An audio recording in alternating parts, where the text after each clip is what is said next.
not just any ship, but the Wet Maiden, the most deadly merchant ship on the high seas, and just so happens to be belonging to Ciella's father, this uh,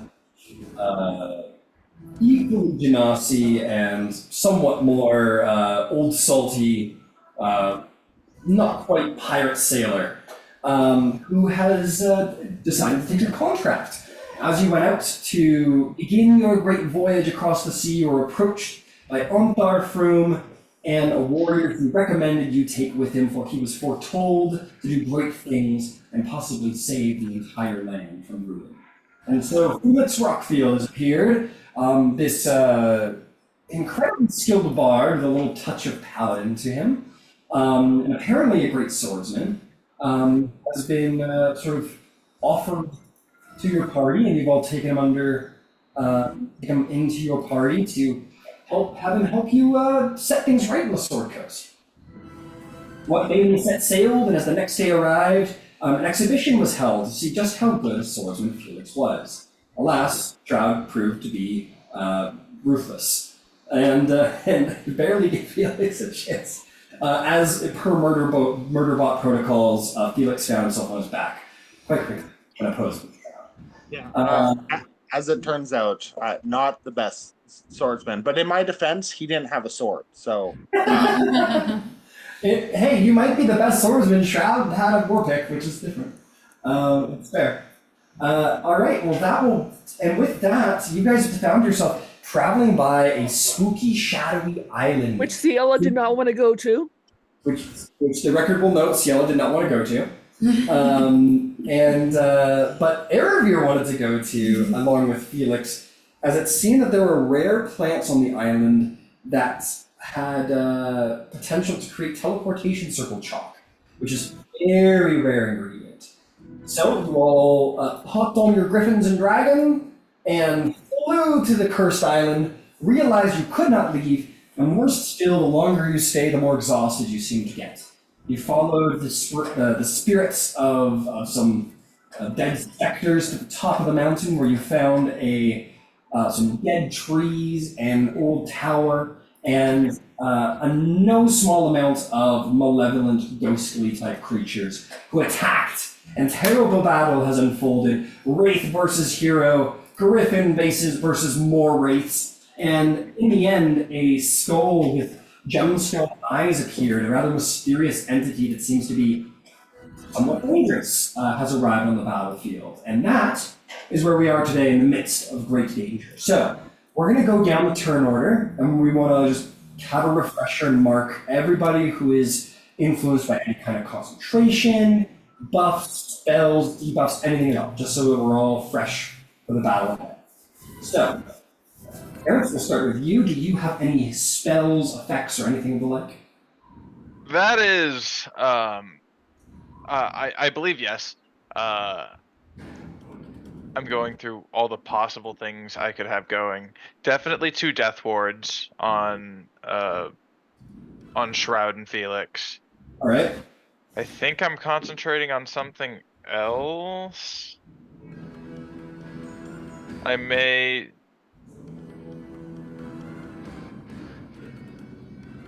or may not be, but those are the 2 I'm sure about right now.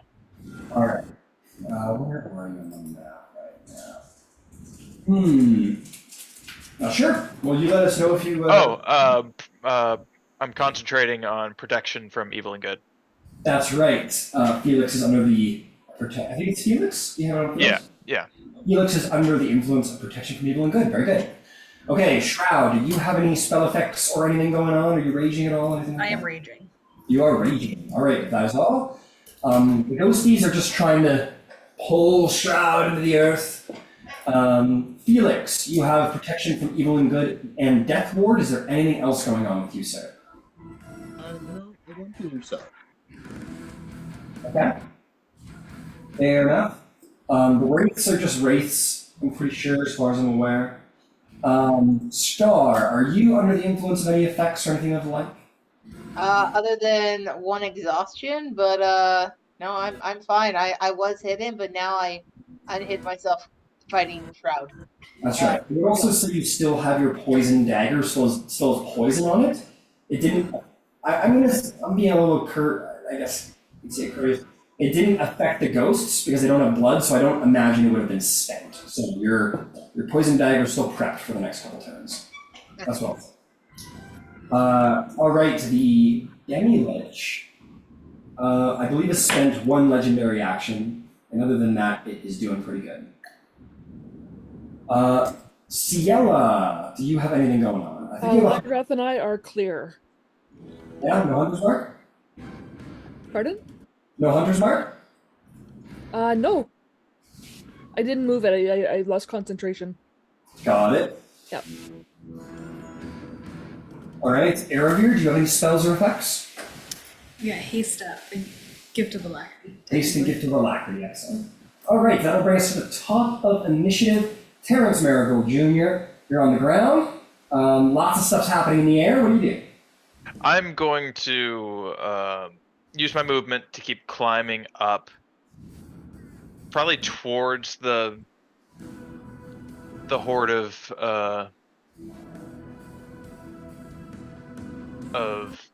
not ghosts, but what are they, wraiths? The black ones are wraiths, the white ones are ghosts. Okay, I'm gonna go up toward the wraiths. All right, you want to go the ones near Felix or the one near Aravir? The ones near Felix. Okay. At least see how far my movement can take me. All right, we'll call that 10 feet there.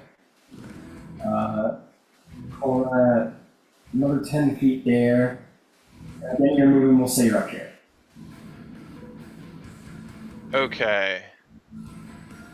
Now, what, if anything, is within 30 feet of me? No.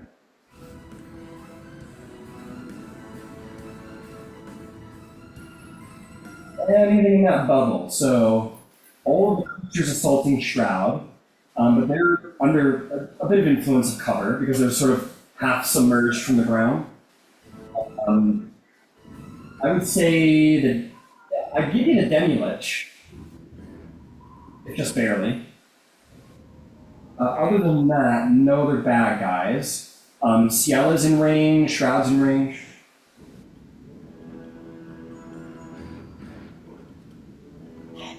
Let me think about this for a second. Ooh, I have an idea.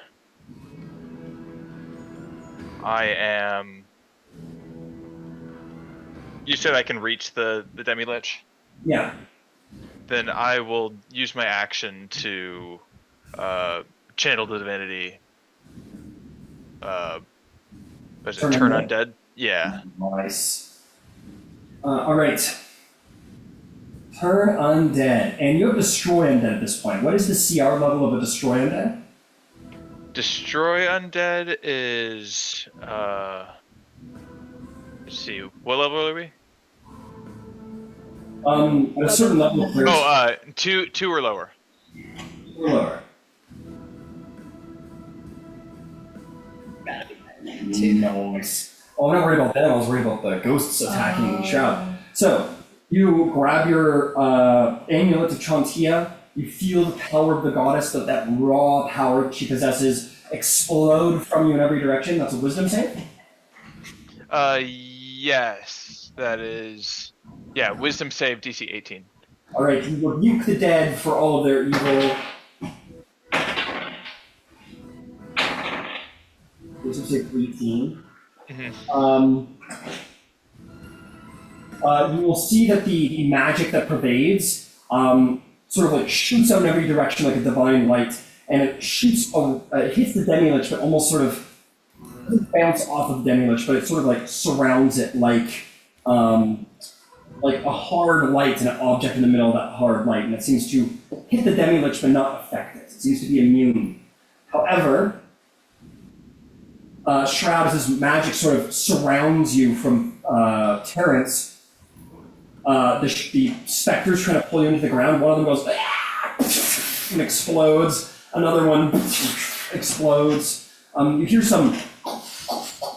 You feel the ground shake as the spirits of the specters under the ground sort of rumble and shake and are destroyed by Terrence's magic. Only one remains attacking you left, Shroud.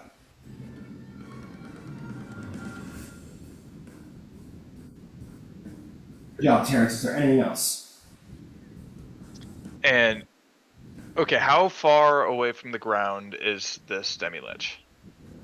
From you, it is, we're gonna let 25 feet.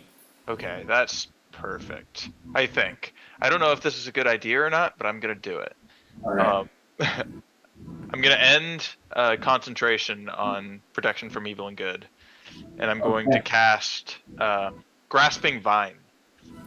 Asking line. All right. Ritual. You conjure a vine that sprouts from the ground in an unoccupied space of your choice that you can see within range.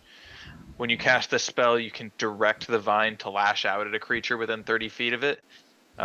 Creature must succeed a dexterity saving throw or be pulled 20 feet directly toward the vine. Nice. Where would you like to place your vine? Probably over by Shroud. Right here. Yeah, probably. Yeah, just on the other side of the ghost. Fantastic. Burrowing up from the ground is a spine tentacle that has a range of 30 feet, you said? Yeah. And it will shoot up directly to the end of its range to try and grapple onto the demi-lich. Does it need to roll a save? Yeah, dexterity save.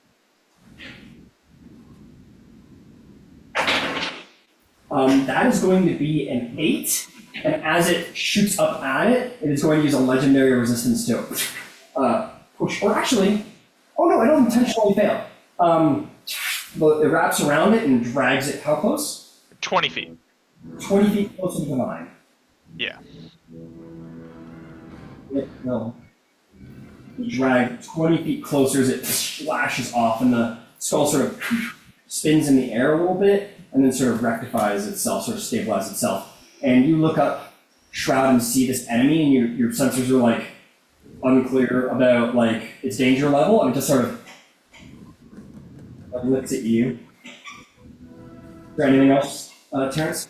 That is my turn. Okay.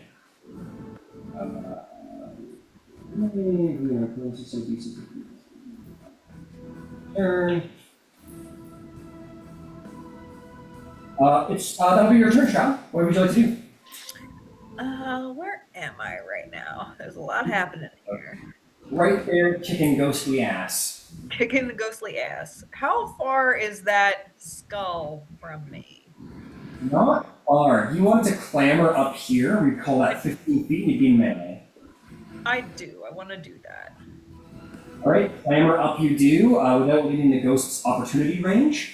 And you are now well within range of Scully Boy. Yeah, and I want to try and stab it in the face or whatever Right. it has. Stab it in the mandible. And that is a 26 to hit. I think that might fit. It's highly likely. And then Oh, sick.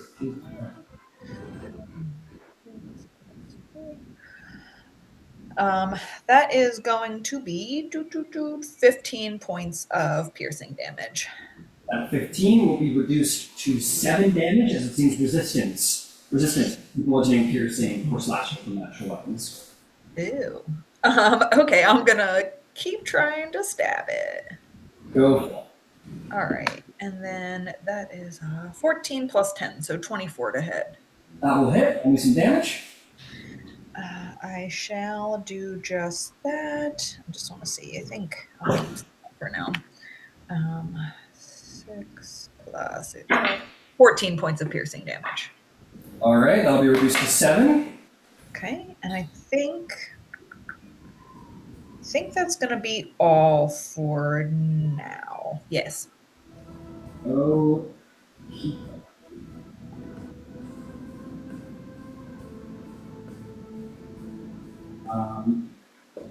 Okie dokie. That'll bring us to the ghosts. This ghost is going to, it's going to move over to here, try to drag you back into the ground, but it's going to have, because it's half submerged, it's going to have a flank on you, Shroud. It's going to attack. That's going to be a 12 to hit.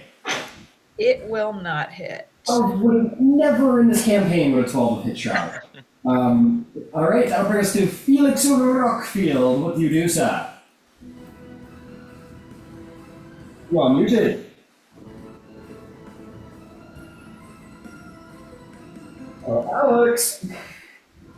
Get her under the door. Oh, and then the door. Thank you for telling me. I guess we'll just go to the bad guys' turns, and then Felix can have his turn afterward. Alright. That seems fair, right? Alright. Now that the protection is down on Felix, the wraiths are going to... Well, I'll wait till he gets back. We'll deal with the people who aren't going to hit Fairbeer. Alright. Let's do this. They're going to just make a series of attacks on you, not Soraya, but here. That's going to be 2 at advantage, 1's a straight roll. It's going to be a modified 20. Misses. Misses. It's going to be a 22 hit. Misses. Misses. Bullshit. And that's going to be not even worth talking about. Single digits. They're trying to get you, and you're just on the back of your griffin. And anyone who's watching Erebir would see just like the most elegant, almost carefree elvish dance. Like she's so refined and expert in her craft, and moving it with such swiftness that she doesn't even like have her eyes like partially closed. She's just like feeling the moment of her dance and like going through the motions. And they're swinging at her, and she's barely aware. She's like Neo when he like becomes the one, and Smith is trying to punch, and he's just going. That's Erebir right now. She's just like, na, na, na, na, and they're trying to kill her. And okay, let's see. Felix is back. Felix is back. We will get Felix in a second. I'm just going to finish up with the wraiths since we're here now. All right. They turn on you, Felix. Now that the protection is down, they will turn on you. This one floats up to get a flank. And we're going to give you the same treatment as Erebir, 2 flanking strikes with advantage and 1 straight roll. That's going to be a natural 20. That's going to be a... Well, let's do the attacks one at a time, because I think if I remember correctly, you were hurting a little bit back there.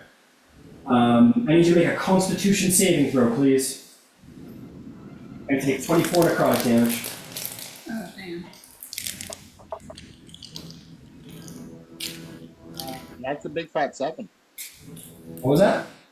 That's a big fat 7. A big fat 7. You're going to take that 24 damage to your maximum hit points as well. It'll reduce your maximum hit points by 24 as well. The next one's going to attack at advantage. That is going to be a modified 20 to hit. That's gonna hit, and you could probably skip on rolling damage. I got 2 health. I'm going to have to roll it anyway because I need that con save. Okay.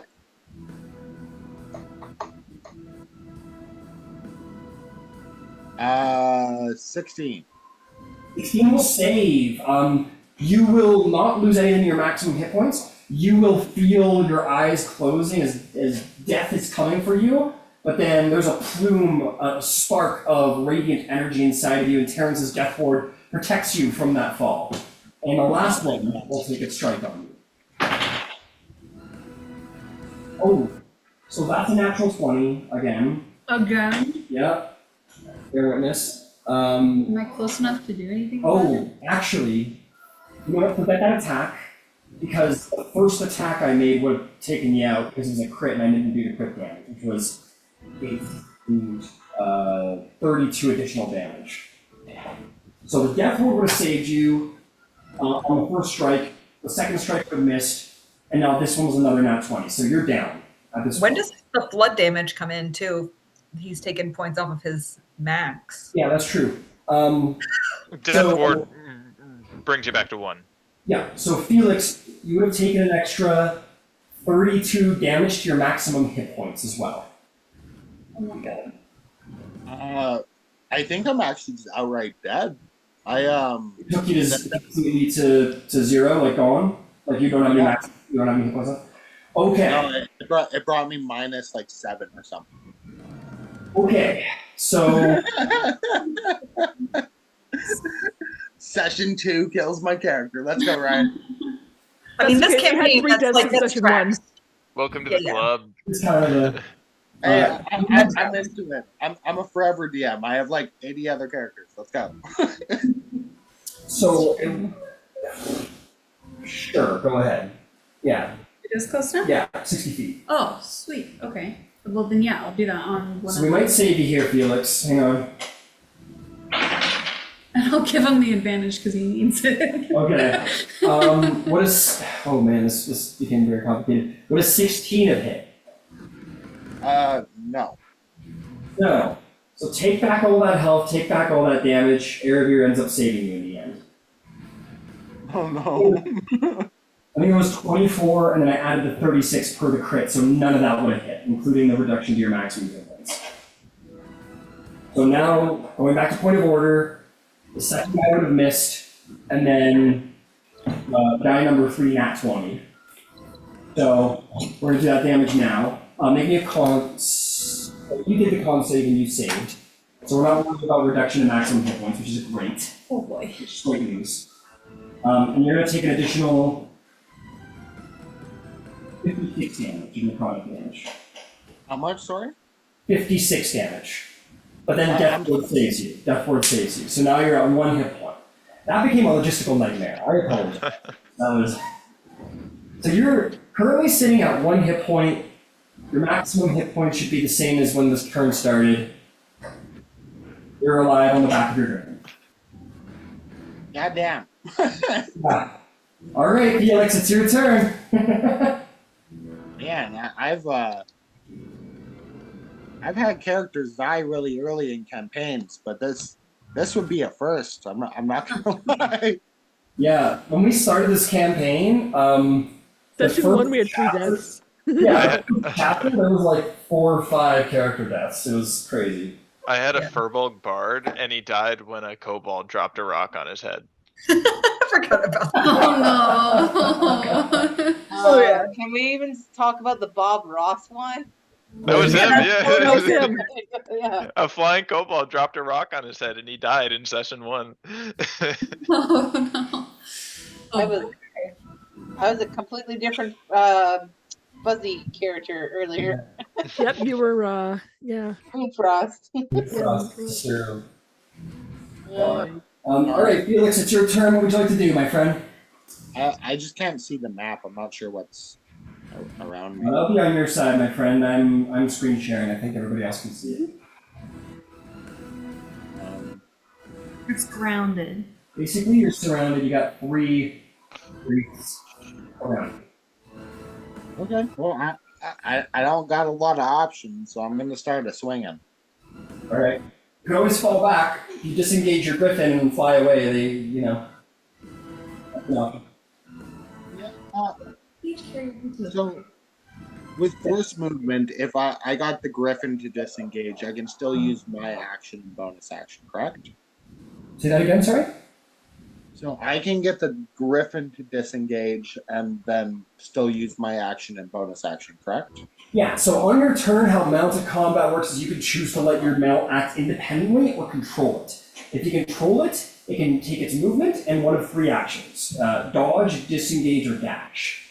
And then if you should leave enemy zone, the only opportunities they can make is against your mount, because you are effectively being dragged. And you can't opportunity attack a dragged creature.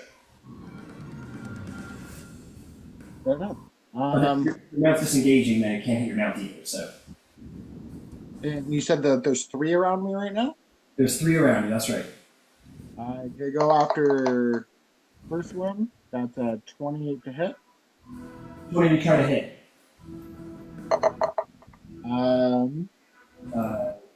There's a really damaged one, a moderately damaged one, and a not damaged one.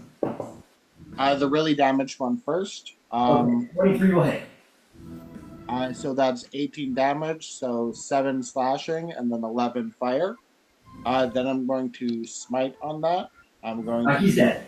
Save your fight. He's dead. All right. I'm going after the next one. All right, go for it.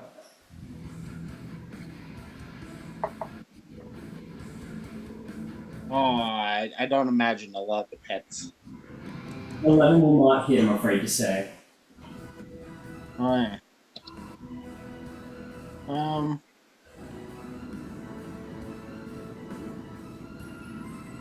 Jesus. I'm gonna disengage with the mount, and then fly kind of closer to the group, and I'm going to do a healing word, I suppose. Are you going to fly nearer to the group? Yeah. Are you disengaging with your griffin? Yes. All right. So we'll fly you down to Terrence. And you cast Healing Word on yourself, I assume? Yeah. All right, go for it. Where you going? Terrence is further up.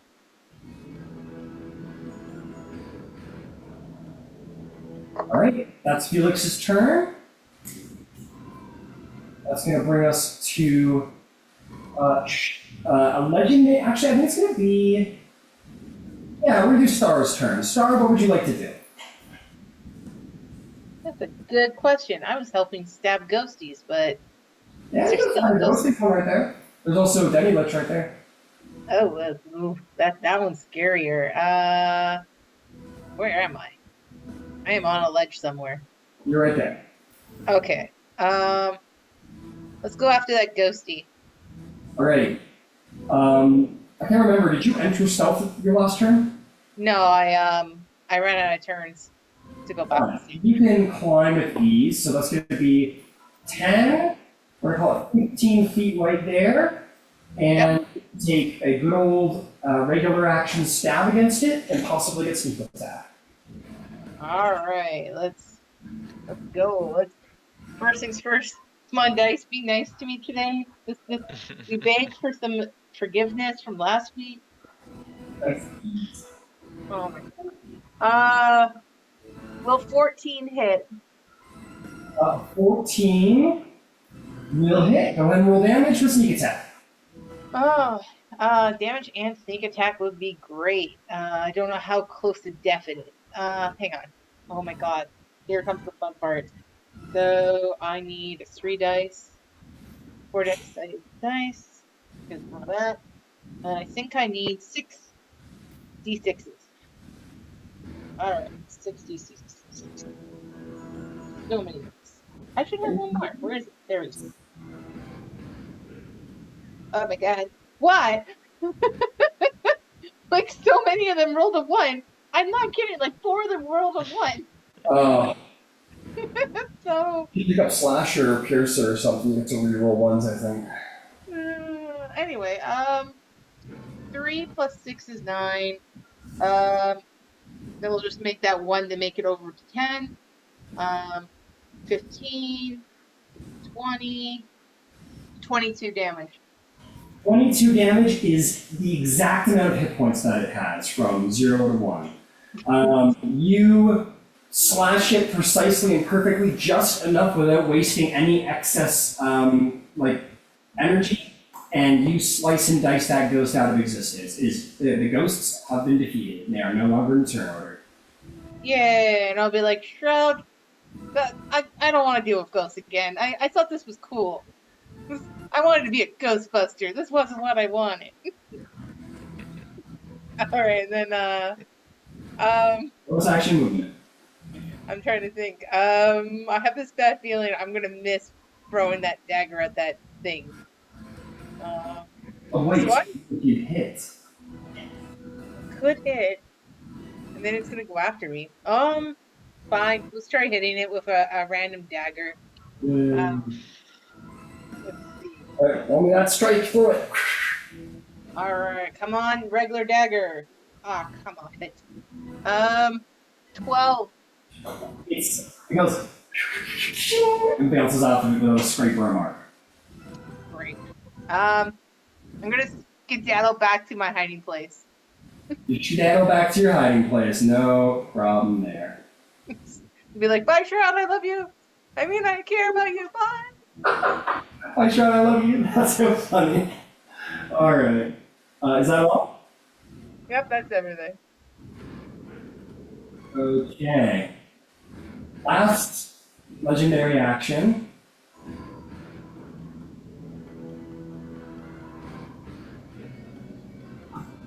Shroud, it opens its mouth, and this green mist pours out of it and surrounds you. I need you to make a DC 15 Constitution saving throw, please. Okay. That's my strong suit, so. All right. That's a 19 on the dice, plus 9. 19 plus 9. It's a save. Yeah, 28 to save. Luckily, your automaton form cannot be so easily penetrated by such evil magics, and you are doing good for now, which will bring us to its turn.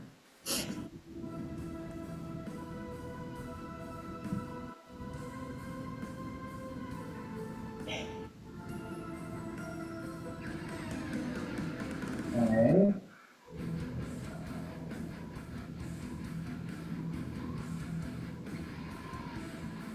It is going to fly over to here. Hey, I don't like that. I don't like that one bit. I will say it will proc opportunity attack for you, Shroud. Yeah, I'm gonna try and hit it. Maybe a 15 right there. All right, let's see here. 18 plus 10, so 28 to hit. 28 will hit, we'll miss some damage.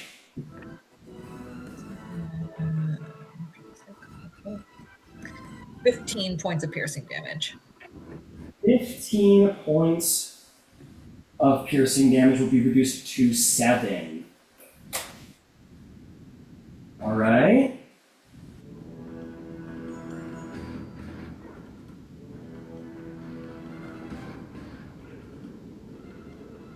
Do that. How do we put it?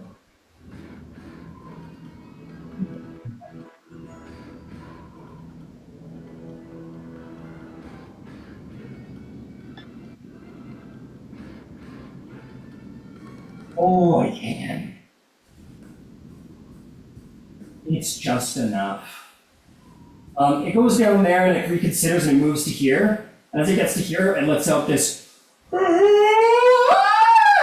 and this like huge screeching howl whistles out from it in every direction, blood curling. More so than just sound, you feel you're almost like from as the scream enters your ear, you feel your life force being ripped from inside of you out of your ears. I need Felix's mount, Aravir's mount, Ciela, Star, Terrence, and Shroud all make me. I need you to make me Constitution saving throws. Okay. 22. Okay? 29. Okay. 10 and 5. Oh, hang on. Let's do that again. Sorry, Ciela, what'd you get? 22. You're frightened. Star, what'd you get? 21. You're frightened. Aravir? 10 and 5. A 10 and a 5. Yeah. Aravir and Aravir's mount drops to 0 hit points in this moment. What the fuck? And out of the sky. And you will fall out of the sky. We'll do that in a second. Terrence, what'd you get? I got an 11, but I'm going to use an inspiration. Yep, go for it. Can I use an inspiration? I'm gonna say the result is old at this point. So. 14. Terrence drops to 0 hit points. Oh, great. Nice. Shroud, 29. you're good. You're frightened though. And lastly, Felix and Felix's mount. That will be a 7 and an 11, respectively. Okay, Felix and Felix's mount drop to 0 hit points. And as both fall out of the sky, you two will get 2 death failure, or each one of you will get 1 death failure as you hit the ground hard. Aravir, same for you. You and your griffin both take 1 death failure as you both fall out of the sky and hit the ground hard. Oh, you're so nice to not just try to murder us here, Ryan. Damn. Welcome to the campaign. This was a random encounter, no shit. This wasn't even like me, like, killed them all. This was a random encounter. No, 100%. That's how D&D works. Alright, so it has officially become for the time being, a Shroud, Star, Ciela, and Lyragoth kind of battle. That is going to bring us to Ciela's turn. Ciela, you turn around and you see griffins, your friends, falling out of the air. You see Shrouds, you see something in Shroud's eyes you've never seen before, and that's fear. You see all of your friends, the battle of the tide turn, terror and death overtake your party. What do you do? I cast Healing Word on Terrence. Okay. And Nice. it's going to be Oh. a level 3 Healing Word. Okay, hold up. Okay. 3d4 plus 3. My vine disappears.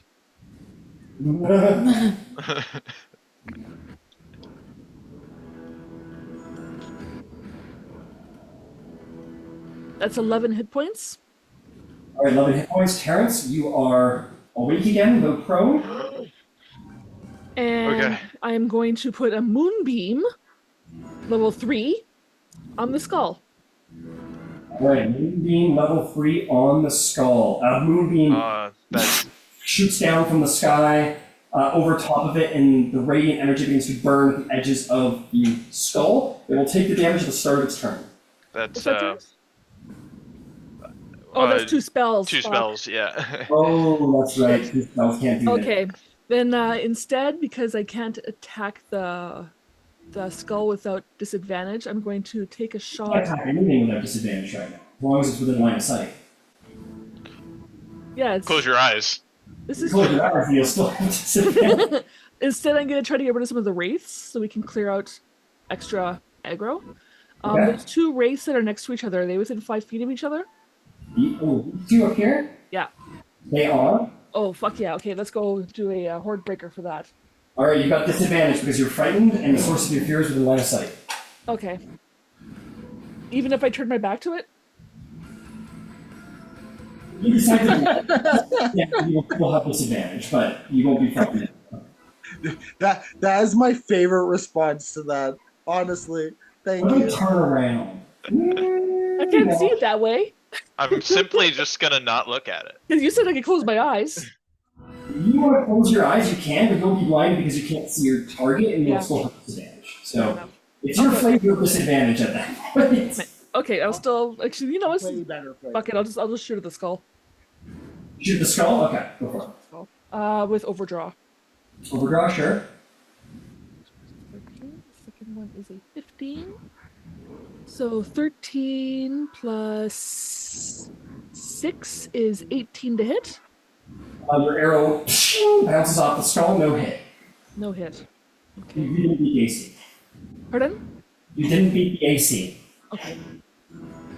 And let's I guess do it again. Might as well try. Okay. Can you get my actions here?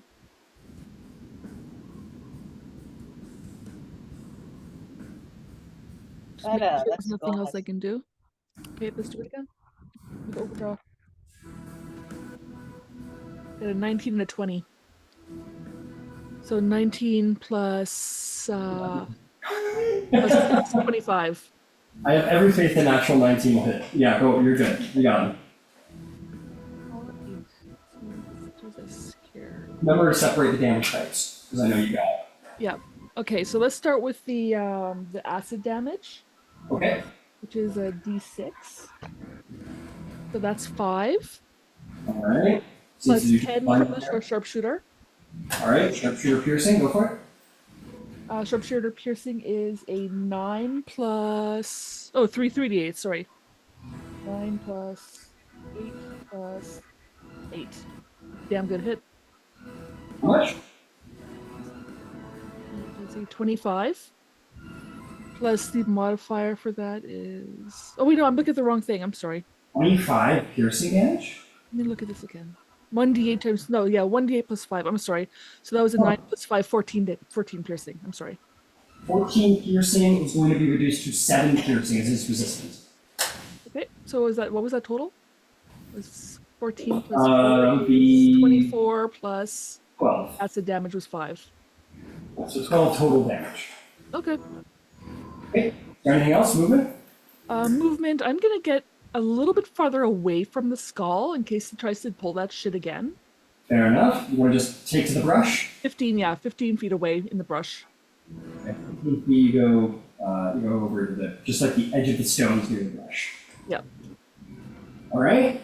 What are we thinking from our dragon? I think our dragon wants to hit him. Yeah, I think our dragon does too. All right. Let's see. No breath weapons still. But it's going to descend and. Ugh. I think it's smart enough to see how things are going. I don't think she's gonna like attack it knowing her strikes are not gonna do shit, right? Yeah. So why doesn't she go pick a fight with 2 wraiths instead of 3 like she was doing? Yeah, that would make more sense. All right, she's gonna go. She's gonna fly over to here with 50 feet of movement there. You want to roll a bite and 2 claws? Yep. 16 plus, what was the modifier to hit for her? Where is it? What's up? Sorry, I'm just going to check it. 16 plus... Got +7 on all those attacks. Plus 7. Okay, so 23 to hit. 43 will hit. Go ahead and roll damage. If this is a bite, it's 2d10 plus 4 piercing. Thank you. And then another d8 acid. You start with 2d10 plus 4. So that is 14 plus 4, so 18. 18, that will be reduced. Plus the acid damage. Alright, so that'll be reduced to 9. That'll be reduced to 9 damage. Go ahead and do the acid. 6. 6 will be reduced to 3. Good job. Make me 2 claw attacks now. Okay. +7. Thank you. 18 plus 7 is 25. If that will hit, 13 plus 7, dirty 20. your 20 will hit. Go ahead and roll me 2 sets of 2d6 plus 4. 2d6 plus 4, okay. So that is a 7 plus 4, 11 damage for the first one. Alright, 11 reduced to 5. And 6 plus 4, 10. 10 damage reduced to 5 again. Yep. Fantastic. Do you think she wants to She wants to back off. fly away, or is she happy where she is? No, she's going to fly away. Okay, so she'll proc opportunity attack. It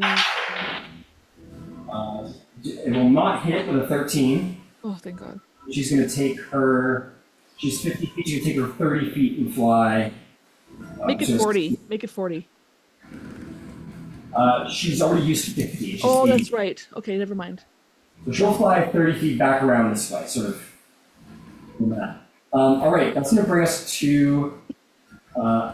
Actually, I'm going to say she keeps her height. She doesn't want to go near that demi-lich if she doesn't have to. Well, the demi-lich, however, is going to float 15 feet in this direction as a legendary action. And that is going to bring us to Aravir's turn. Aravir, I need you to roll me a private death saving throw for both you and your game.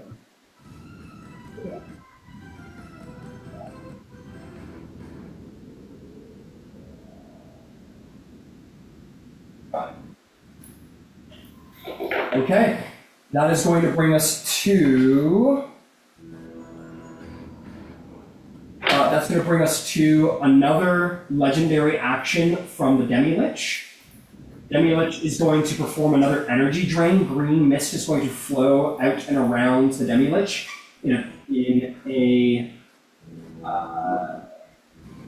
oh shit, it's everything within 30? That was 10.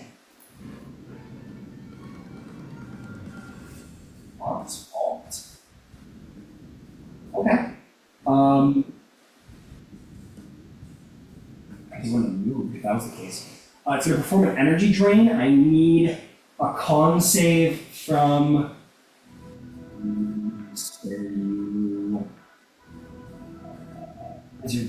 Yeah, I'm gonna have to get. So Felix and your Griffin. I need one from Star. I need one from Shroud. I need one from Terrence. I need con saves. I'm down. Even if you're down.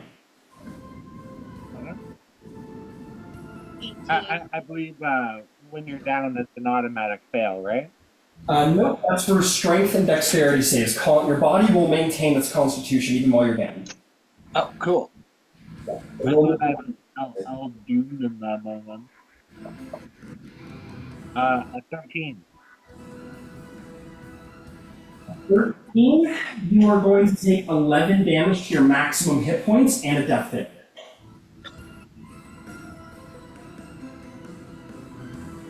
Felix, I need your Griffin as well, Felix, and I need everybody else's con save.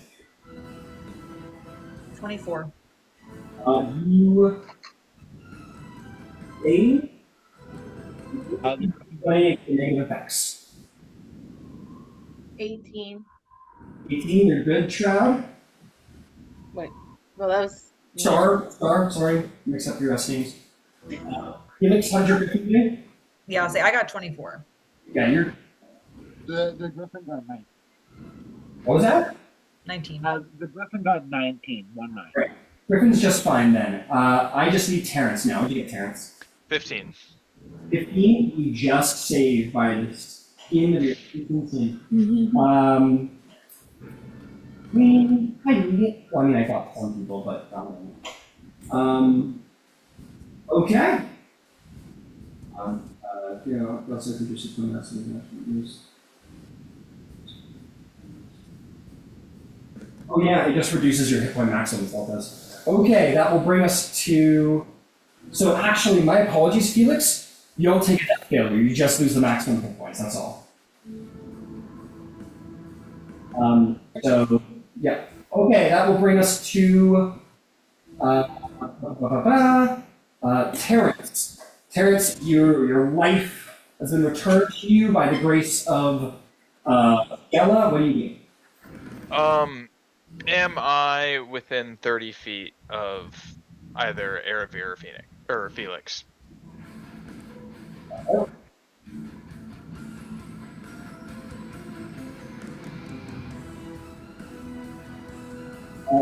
are within 30 feet of Erebir. Felix or Griffin. You could stand up and move and get into range of both if you wanted. Okay. I will stand up and move. And remembering that I watched Felix use healing magic on himself, we'll think the same thing. I'm going to use my action to cast Aura of Vitality.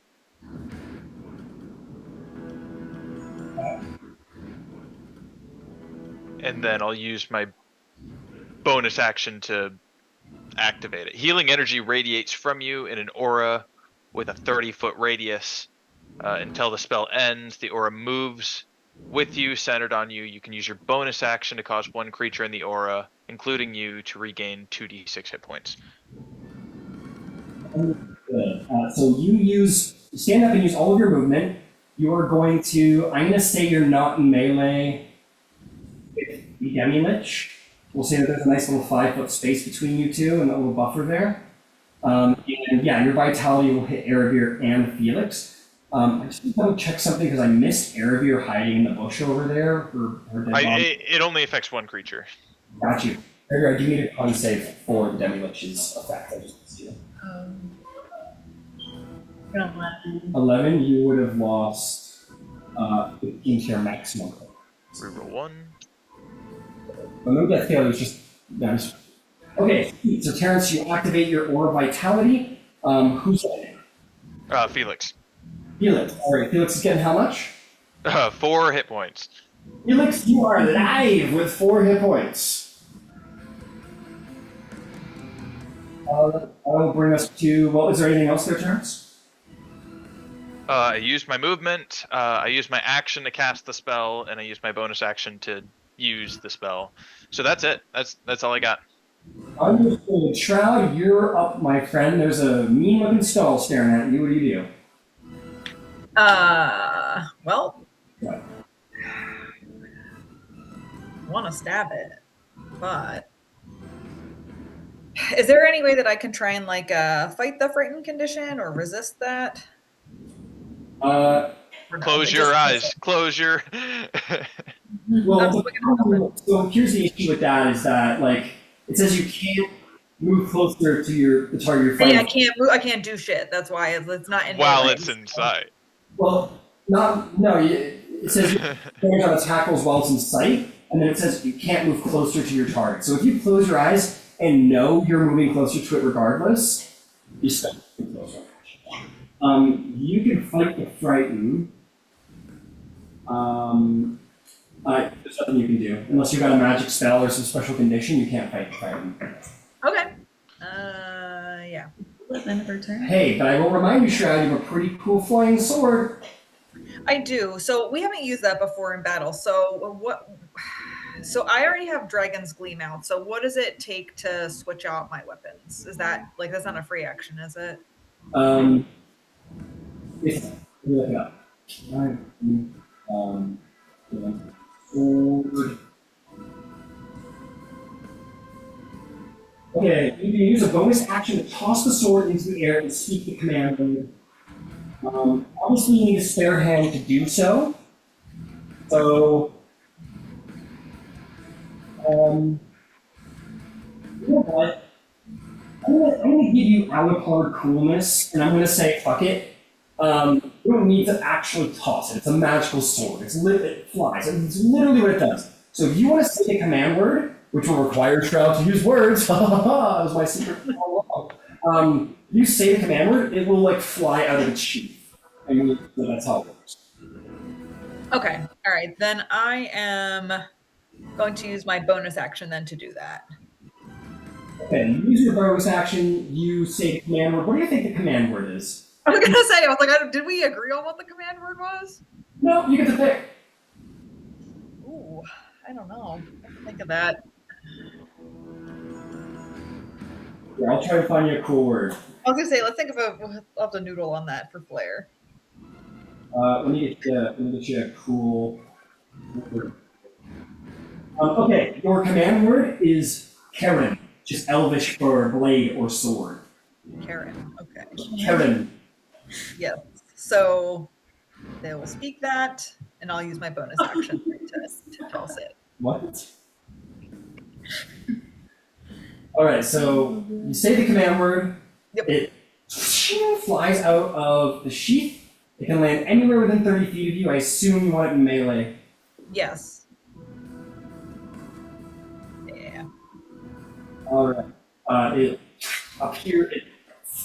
flies out of the sheath and starts like swinging itself around in the air. You now, as a bonus action, as part of the same bonus action that is, can make an attack roll using the dancing sword. Yep. I'm gonna try and do that then. And that would be 19 to hit. 19 is just shy. It will bounce off the side as that's not enough to beat its AC. Okay. Sorry, that was a exactly. I think if that is all that I can do, then that's my turn. Right. Unless you have a full action left, if you want to do something. I really can't do much because I would want to move towards the skull, and I can't. I don't want to move away from it. So I think that's going to be about it. Okay, you want to take a dodge action? Yeah, I think that's my best chance at this point. So yeah, let's do that. Fair enough. All right. Felix, you are alive. You're also not frightened, which is cool. What do you do? Jesus fucking Christ, that sucked. God damn it. How far away from everything? Am I? Am I like decent ways away at all? You are 30 feet away from the demi-lich. Hmm. And there's another character that's still there. Right? You'll also notice that your steadfast griffin companion is dying on the ground beside you. How far away is the other person that's down? Erebir is. You can't see her. But I'll be on the cliff, like There- pointing to where she is. Got it. Okay, she is 35 feet from you.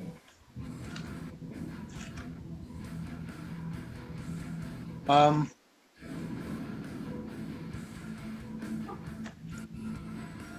I am going to kind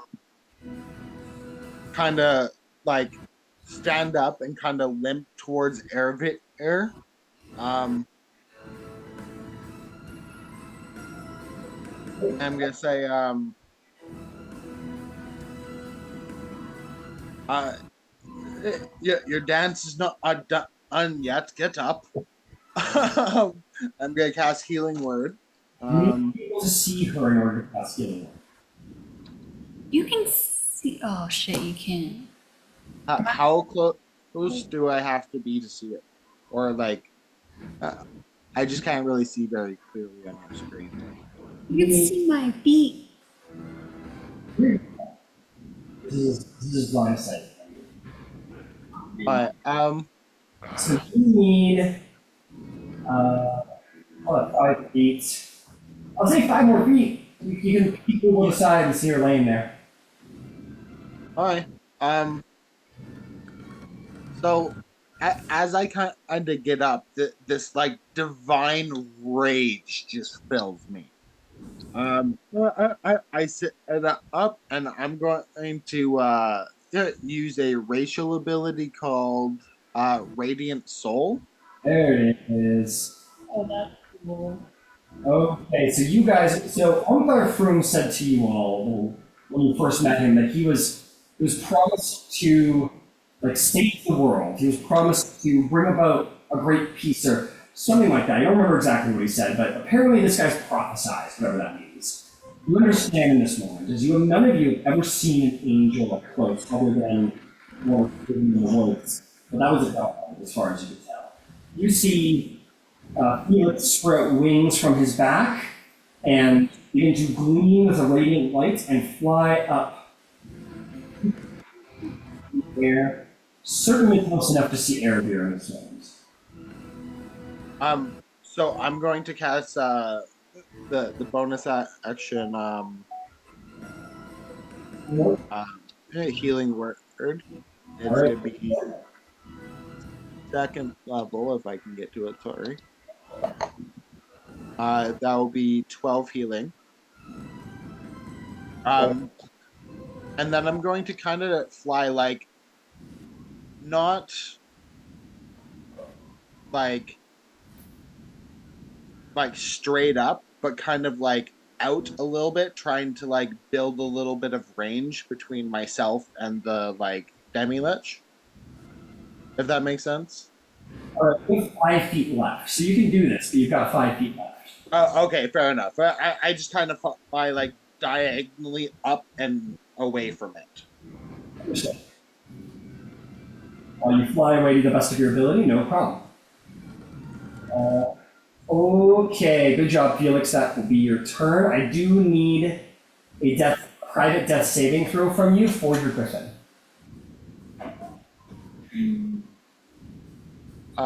Apologies. Can you remind me how to do the private ones? Going on D&D Beyond, Yeah. I believe there should be an arrow. So there's a bottom on the bottom left. There's all the dice you can roll. I think if there's an arrow there that you can click and it says DM, and it would send it to me privately if you click that. I know. You're also roll in person and just message me what you get. All right. 1 second. I'll message you here.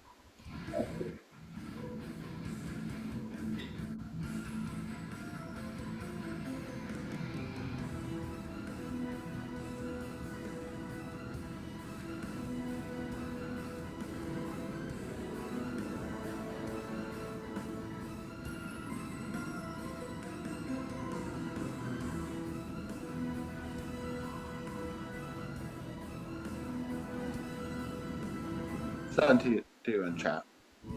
Good.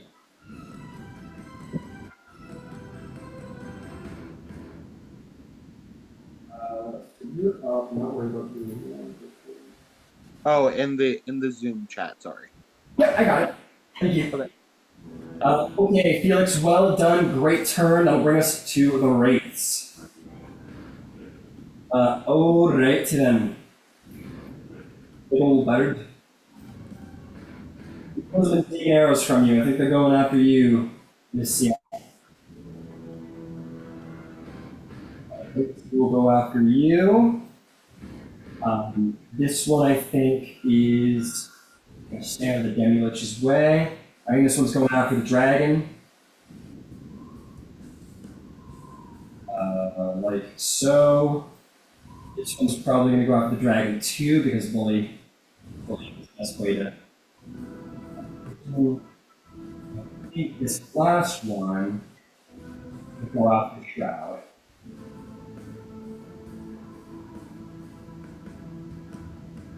Alright, Shroud, you lucky devil, you ready? Ready as I'll ever be. That's going to be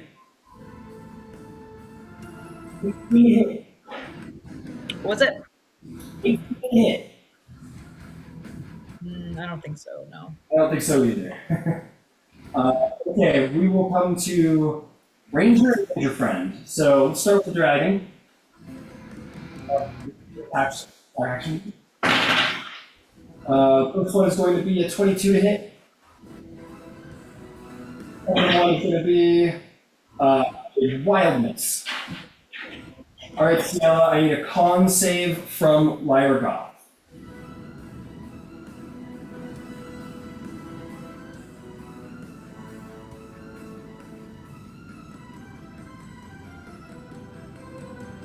Dirty 20.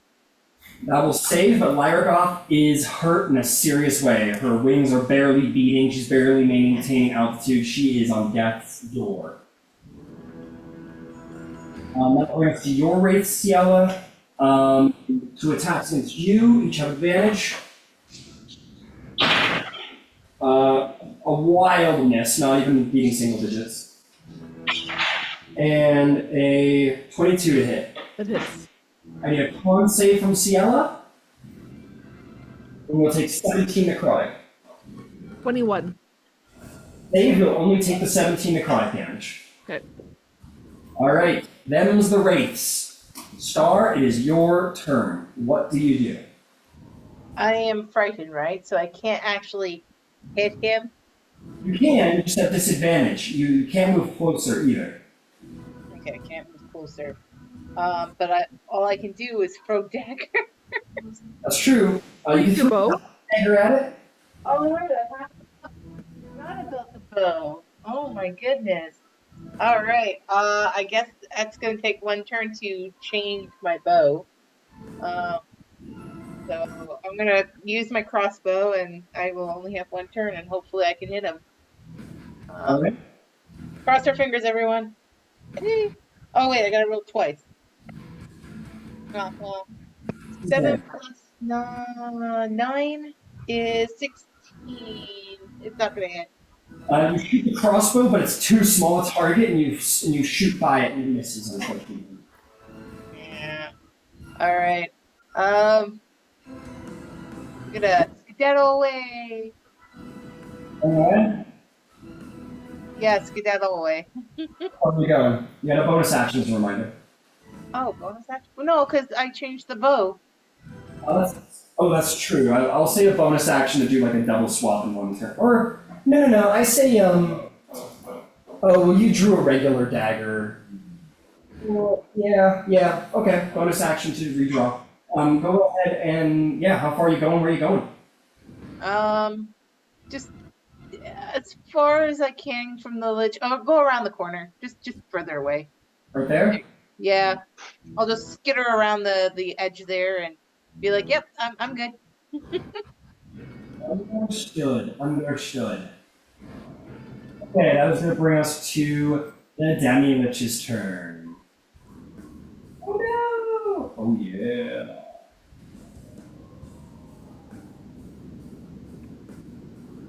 Um, Really saw it for a second there. They were trying to reference that the Demi-Lich was like the Kool-Aid Man for a second. no, not quite. The Demi-Lich is going to fly away from you, Shroud. Is going to fly to right here for 10 feet. And, oh, I need to check if it can howl again.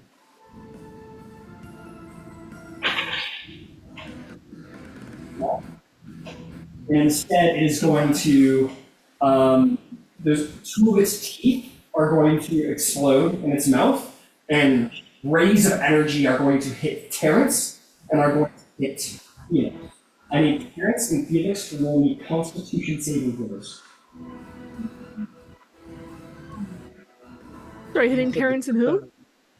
Terrence and Felix.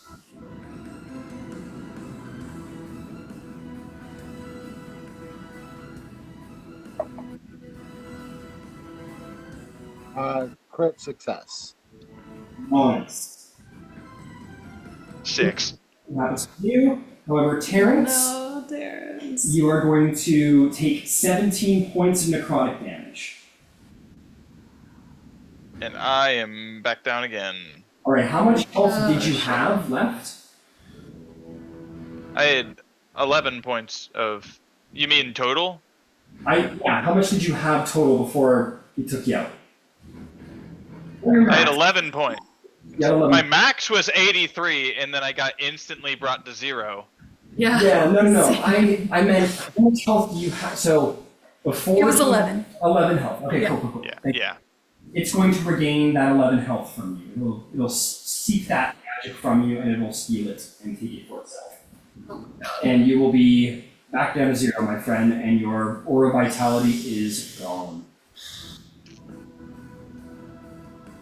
And that is going to be, we're just going to fly up 20 feet to here, I think. Yeah, right there. Oh, leave me alone. And with that, anybody who is frightened by the howl is no longer frightened. That'll bring us to Ciella's turn. What do you do, Ciella? I disengage, All right. and I'm going to dash down the hill towards, so I'm within reach of either Terrence or Lyragoth for a heal. Dash and disengage in one turn. You have a I bonus have a bonus action dash. Got it. Okay, so you disengage and dash. You're going down the hill to where? I want to be able to see whoever I see first is Terrence or Lyragoth to be able to heal them. Lyragoth immediately. Like Lyragoth's already in plain sight right there. Alright, but she's too far to heal, isn't she? But how, you want a 60 foot, you want to hit her in 60 feet, right? Yeah. Okay. So I'm going to say you run 15 feet to here. You see Terrence and Lyragoth from here. Okay. Terrence is certainly within range. It's Lyragoth. No dash required. Okay, so I have a really hard decision to make here. You know what? I'm gonna keep wasting my heals if it just puts Terrence down every time, so I'm gonna drop a moonbeam on it this time. On the skull. Alright, Moonbeam goes down as an action. On the creature, it will take the damage on the next turn as that beam of light shines down. And I'm going to take a I have another action, right? You have a bonus action. Okay, and then I will no, that's it. That's all I can do. Okay. The Demi-Lich is going to take a legendary action fly out of the moonbeam because, of course, going to fly 15 feet right above the. And that will be a turn. Erebir, you're still down?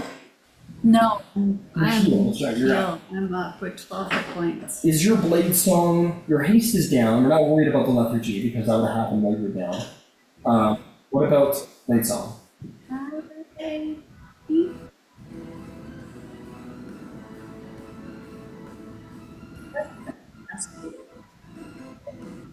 Okay, wake up, your haste is down, your blade song is down, what do you do?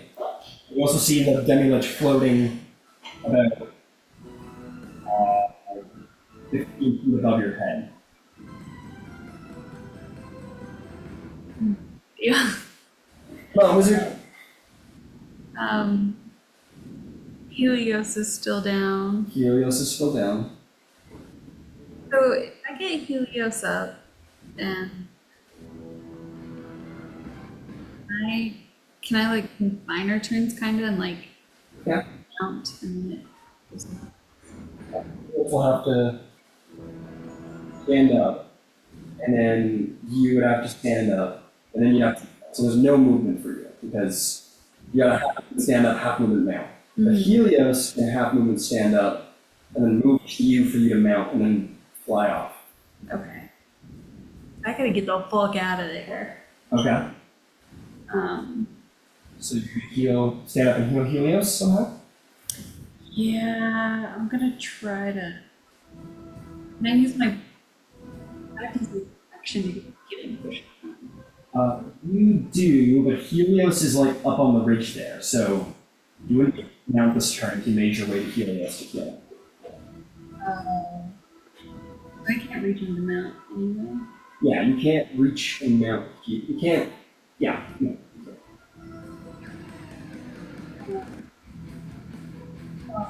Sorry, Helios.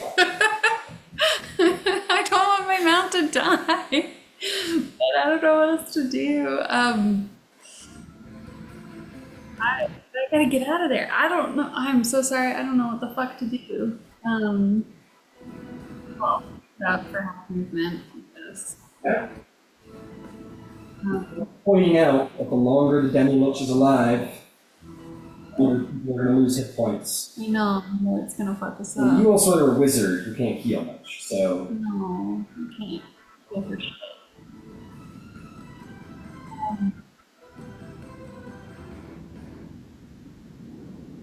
Can I even get up there? Let's see. If I stay close to it, I'm definitely gonna get down. Then I'm useless. With 15 feet of speed, no, you can't get up there. I can't even get up there. Okay. You have many range attack. Oh, wait, use range attack.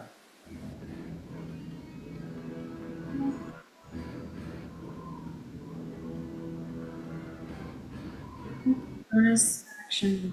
It's not. Yeah, movement and full action. Yeah, 15 And feet. Well, 25 feet now. I'll move. You could get up there now and blade song. Speed increases by 10. Yeah, so you could get up there with 5 feet to spare and be in melee range. Do I have enough to mount Helios? No. Yeah, dash, no. How can I reach him? He's way up there. Because you can climb. And out of Yeah, I don't. the rest of you, it's I want to be 15 feet away. okay. So, And get 10 more feet and an action. oh, I move 10 more feet away. You get right on top of Terrence. Down. Terrence is down. Terrence is down. Felix's mount is down and your mount is down. Sorry, mount. Is there a bad guy within range? Depends on your range. 30 feet. You can see, no. Or sorry, 60 feet. Oh, 60 feet, yeah. The Demi-Lich. He's immune to necrotic damage, huh? I don't know. Yeah. um, You can just barely see the wraiths, I think. Here, I'm gonna check. No, I'd say you can just barely see this one wraith, but it's gonna have significant cover on you. that's fine. It's a con save, and it's fine. Okay, we're gonna do Wither and Bloom. Yeah, it's necrotic damage. All But right. I want to cast this at 6th level. And who are you trying to hit? It doesn't matter, the Wraith, I guess. Just the wraith? You're not trying to hit an ally? Because I know just the healing property. Yeah, so I can target a Wraith and an ally. Okay, so 10-foot radius sphere. Oh, it's each creature of your choice. So I can, as long as they're within 60 feet of me, it'll take an necrotic damage.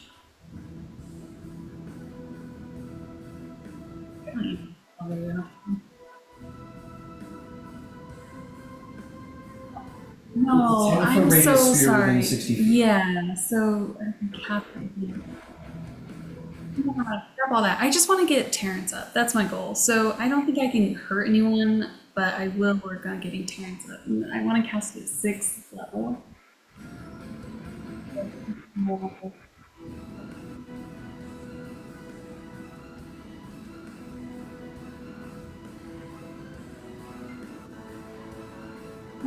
Roll 5.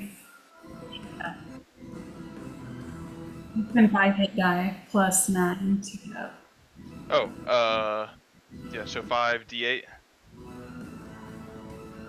You want me to roll it, or are you rolling it? It's your hit die. Yeah, so you roll. Alright. And then it doesn't matter, I can't hit any baddies. Sorry, that was a confusing spell. It's okay. Oh, no, that's big time. I'm appreciative. Yep. 5 hit dice. 5 hit dice. Oh, I rolled pretty good. Let's see, 12, 20, 25. 25 hit points. Plus 9? Plus 9. Plus 9? Alright, so 34. That's huge. It howls again, and then it doesn't matter. That's my bonus action, and movement. That's right. All right, Terrence, you just in the nick of time are alive and well. I need to check something really quick to see if the Demi-Lich has some mean stuff he wants to do.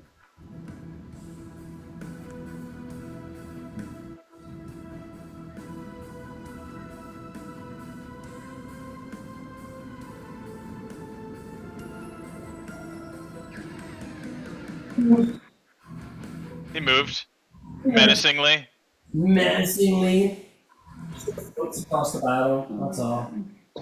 Okay, I breathe breath into my lungs once more, Yep. as I didn't get resurrected to die on Death Island. So I am going to roll over. I don't even think I'm gonna get up. Yeah. And I'm going to look at the Demi-Lich. And I'm going to cast a 5th level guiding bolt. Okay. Fire it off.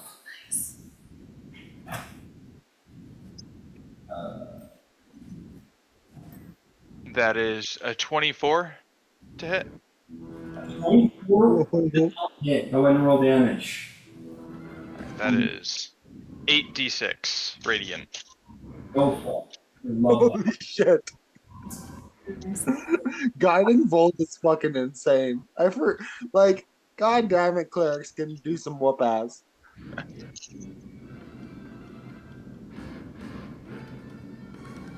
Okay, 6, 9, 10, 20, 24 radiant damage. 24 radiant damage. The Demi-Lich is officially looking hurt. that. If a skull could be bloody, a skull is bloody as it cracks and burns with radiant energy. You hear it howl and screech in pain. The next attack against it will have advantage. Well So done. I have sir. a quick question for you. Yeah. Is taking a legendary action counting as a turn? Like, would the moonbeam have gone off when it moved? No. Okay, Terrence, bonus action movement. Bonus action. I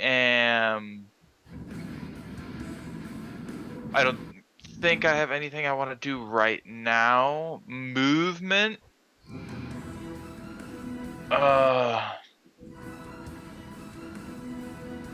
Let's see here. Where can I go? I guess.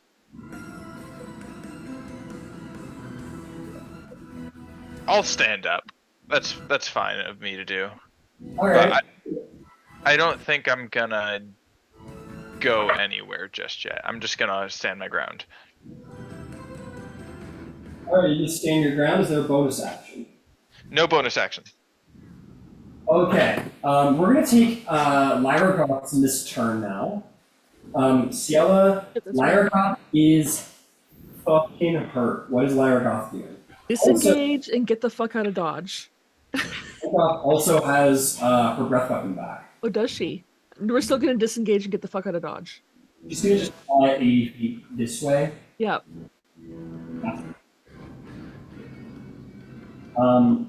She's got like one good attack in her, and if she gets hit again, she's fine. Like, so, yeah.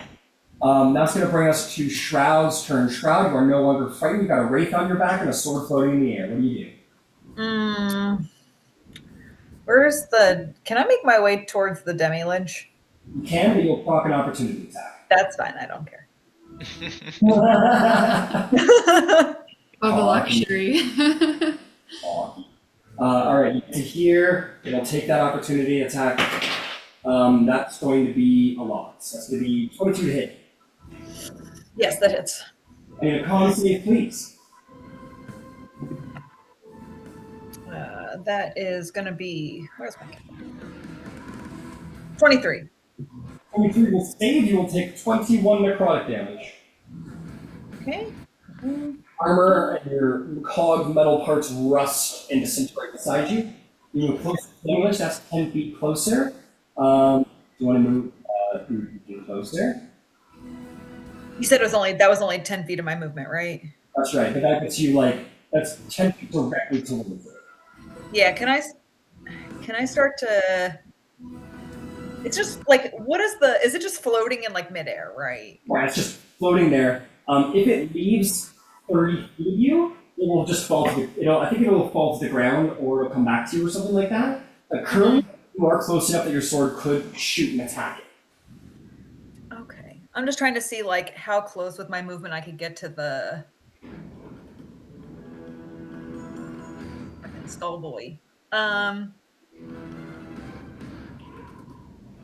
Okay, let's use my bonus action first to move the sword and try and attack the skull. All right, and moves east of the range of it. Tell you what, we'll put it here. Yep. Attack. That's going to be 20 feet of movement. Okay. Okay, I think it can move up to 30 feet, so that's cool. As a reminder, it ceases to hover and be utilized as a dancing sword if you move more than 30 feet from it. So you can go ahead and fly in there, attack it, and then move back to you 10 feet if you want. Oh, I think I want to move like my character's body close to the demi-lich too, but I was trying to like move the sword first because I only use 10 feet of my own movement, right? So I have 20 feet left at least.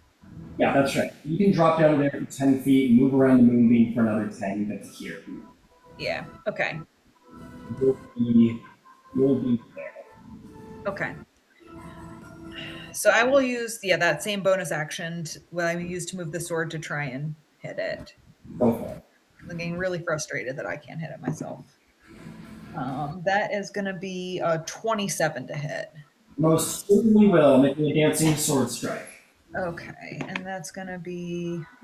I'm going to say you take your rage on this. Okay. It says you can use your bonuses, so... Yep. Okay. And so this that- is at. You made your attack at advantage, right? That's right. For the guiding bolt. Oh yeah, I didn't, but I can to crit fish. Always good. No. But that's going to be 15 points of piercing damage. All right, it'll take that 15. We'll reduce it to 7 damage because of its resistance. Okay. Your turn. Let's see here. I have my own action, but I can't. I guess for myself, since I can't do anything, I'll like keep taking the dodge action, and I think that's going to be it. Understood. That is going to be. Do you want to bring your sword closer to yourself? Yeah, I'll pull it back if I can, as so I don't lose it. Cool. I think you lose its magic, and you don't want it to go into the moonbeam, so we'll put it there. Okay, that is going to bring us to Demi Lich, which is going to take its last legendary action and move 15 feet this way. Fuck me. Menacingly. Menacingly. I'll menacingly flow. Felix Rockfield, what do you do? From the lich. How far are you from the Demi Lich? You are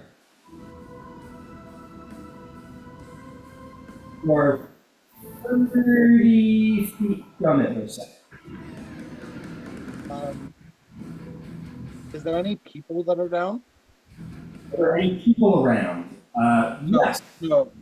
Sorry. I know that some people went down, but I thought everyone got picked up. I was just double checking. Yeah. They're just the griffins. Yeah. I'm going to go after the Demi-Lich. All right. You. Will I still be able to see my griffin if I'm over there? If you fly up to melee with the Demi Lich, you can still see your griffin, but it is further away, obviously. Yeah.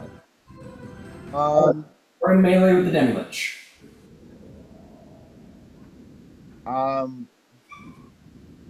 Okay. I'm going it. And am I flanking right now or no? No. No. Okay. 18 to hit. 18 is not hit. Your sword bounces off the side of its skull. Ooh.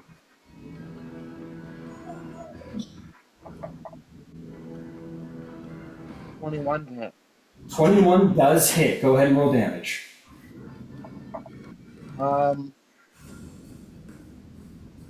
it's going to be 7 slashing plus 11 radiant. Then I'm going to do a max level smite. Go for it. That would be Uh, a fourth level or higher spell slot, and you would get 68.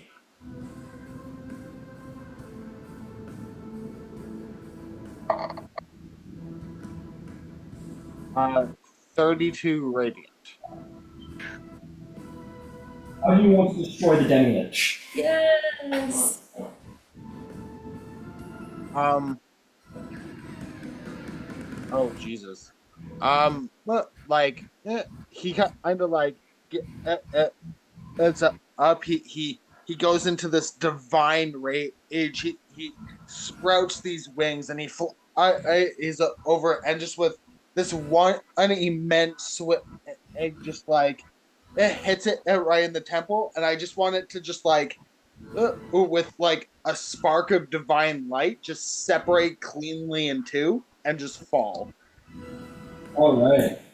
So you are haggard, you are hurt, and you blast out these radiant wings to the shock of your whole party, and you fly through the air like a divine arrow, and you bring your blade in for one great strike, and you feel your blade hit solid magic and is halted, but you have a full Demon Slayer moment where you're like, I will not lose! And you just like pour the smite into the shot, and you manage to, and there's like crack, crack, crack across the skull, and then you just serrate right through it, blasting it with energy, and the skull, all of it, you just cut it in half, the crystals in its teeth and eyes explode, the skull turns to dust, and the air is full of howling undead screech as its entity is banished from this realm.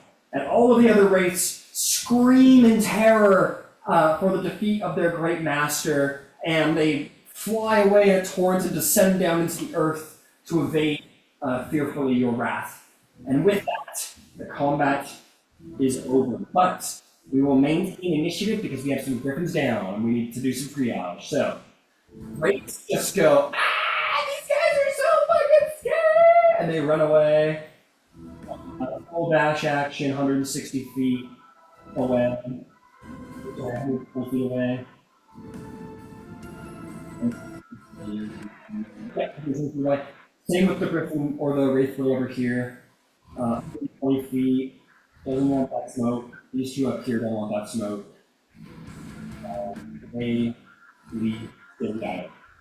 Okay, that's going to bring us to Star. Star, do you have anything you want to do to try and kill the griffins?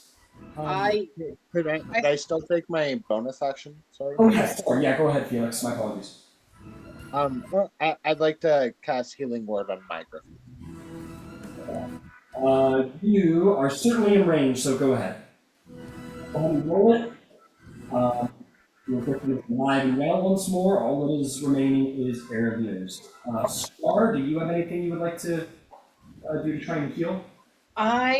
So weirdly enough, I saw I had a health potion when we got the shop done, but I don't have any health potions, weirdly enough.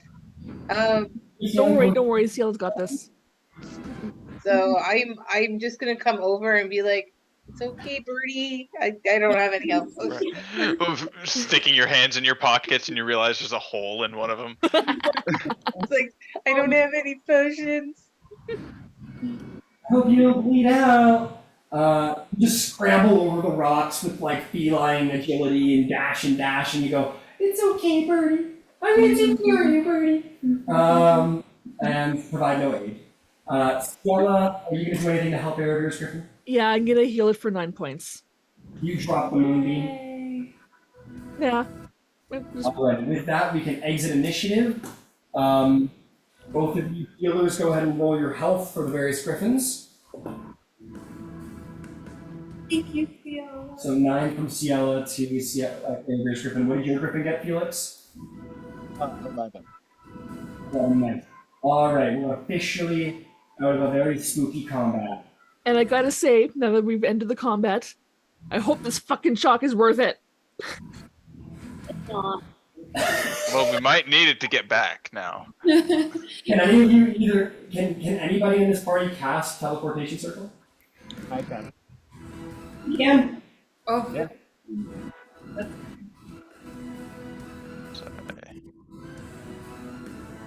I definitely can't today, but let me see if I can at some point. We might have to stay the night. I could definitely do it today. Oh, you have it? Yeah.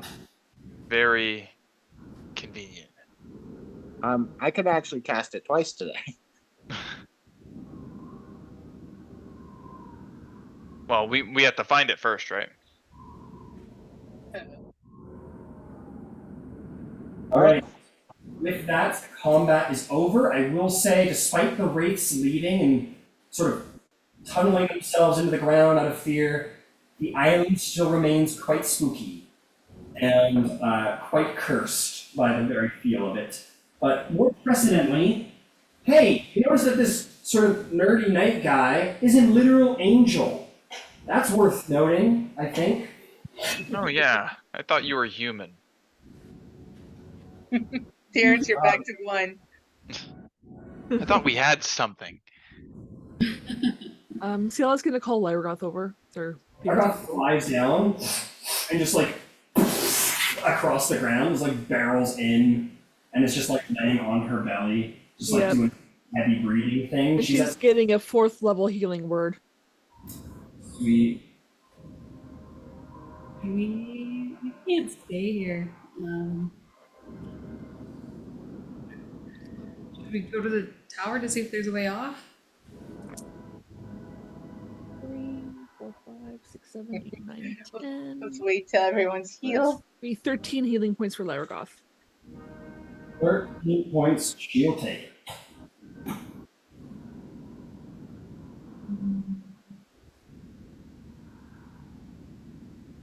I mean, should we find some shelter and at least take a rest? The longer we're Can we here, just, try to get off the island and then rest on the boat? Because I don't want to fucking stay here. You already tried to get off the island as a reminder. Whenever That you was before the Lich died. That's true, but I will say the island still remains kind of misty and spooky, and there's still a howling in the wind of some undead thing. Well, This remains not a. let's go check out that castle then. Maybe there's something in there to lift the curse. can I try dimension dooring off the island? 500 feet? Yeah, You're like gonna get have to to go the back to the beach and then try and do it, but that'll take a while. What do I know about liches? Just because like I'm not trying to like meta game super hard here. Like do I have an understanding of like how to kill them and that kind of concept? Make me a Arcana check.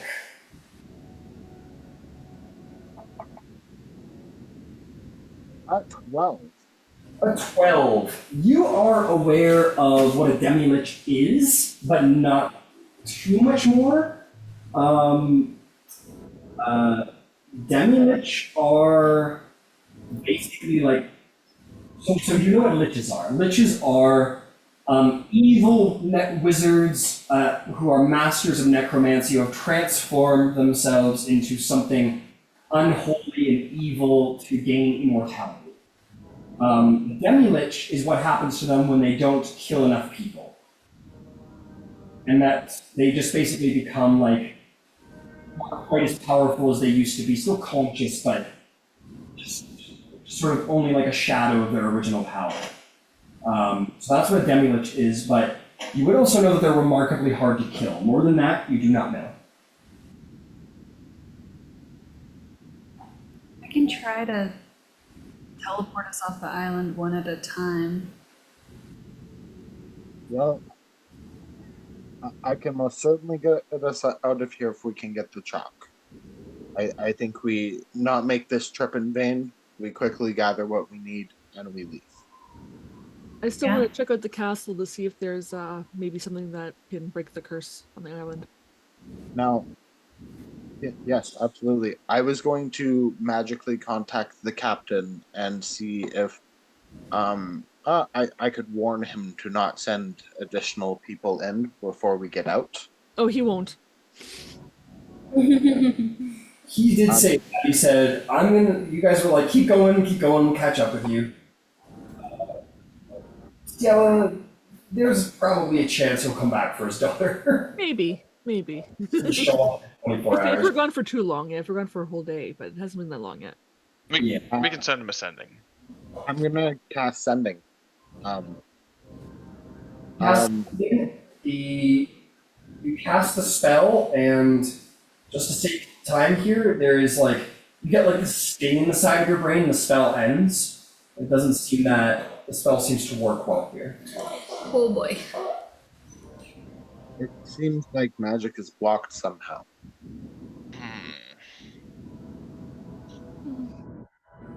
Well, I don't know about you guys, but I've been through this runaround once or twice. I think we go to that building and see what's keeping us here. Let's do it. I don't think we have a choice. George just grumbles and he's like, yeah. Largos like, I'm not going there. Don't go there. Just hang out here, chill, rest a little bit. But I'm gonna go. I said I was gonna do. And she'll just sort of like kind of dead weight herself onto the ground. The griffins are just gonna kind of they're gonna kind of just start licking their wounds and sort of crow quietly about their wounds, sort of playing a little bit. Are we The- to as well? Go ahead. You're right next to that's the castle right there. Okay. The dragon's quite hurt, and who else is quite hurt still? Like everyone. Okay. Actually, not me. Starts I was off- gonna say, Sprout's not that bad either. No, I'm only I like actually didn't 17 get off my hit. max. What was that? Sorry. Celia? Oh, I only took one hit, and it was only for 17, so I'm good. So I'm gonna go over to Sierra, and I'm gonna do a third level cure wounds. I'm going to do one to myself, and then I'm gonna go over to the dragon and do another one. A lot of spell slots to burn. Yeah, I wouldn't do that. But you can I wouldn't do use that spell either. slots. Well, you can't use spells if you're dead. Yeah, well, I had 17 missing. I'm fine. Oh no, Sierra went down, right? No, Ciela Ciela only got hit once. No, Ciela no, I'm only missing 17 hit points. no, sorry, Sierra. Um, So Oh, Erebir. Aravir. Sorry, I just couldn't remember her character's name. Sorry, guys. So 25 healing to Aravir. Um, I'm going to take 17, and then I'm gonna go up to the dragon and say it is my fault that you got injured, surely. Um, let me help in the slightest way that I can. She will say, "Yes, you heal me." And then I'm gonna provide 8 healing to her. She'll be like, "You healed him more." And kind of like, Be greedy. Oh, whenever I speak to the dragon, it's always in Draconic. yeah, yeah. And she, taking learning common, will break. Okay, so those healing slots burned. The amps are going to stay outside. Use your angelic form, as it's only a minute long, Felix. And the party can take their new angel friend. And of course, Shroud, your sword, sort of flipping around, will itself. And you guys can approach the. On the way up there, can I ritual cast detect magic? Sure, it's not going to take 10 minutes. It's going to probably take 1 minute. Oh, okay. I think too, as we're like getting in order and like we're starting to head up there. Shroud, like as we're, because I'm assuming like Ciela is probably gonna like lead the way. Shroud usually is like right behind them. They're gonna find a way to shoulder check Felix pretty hard. Oh no. Okay, so are you ritual Terrence? Shroud's gonna shoulder check me. Yeah. Oh, I'm gonna resist as stoutfully as my not as big as you butt can. Yeah, it's like as they're walking past you, like, because they'll probably like walk up towards Ciela, like they'll just like check you as hard as they can. Both of you make athletics checks. We'll call this a shove.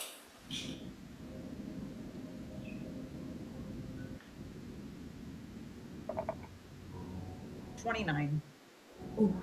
24.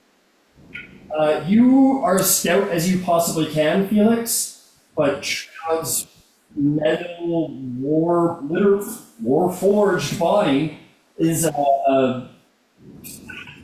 you can't help but like like you don't like do like a full like fall over or anything like that.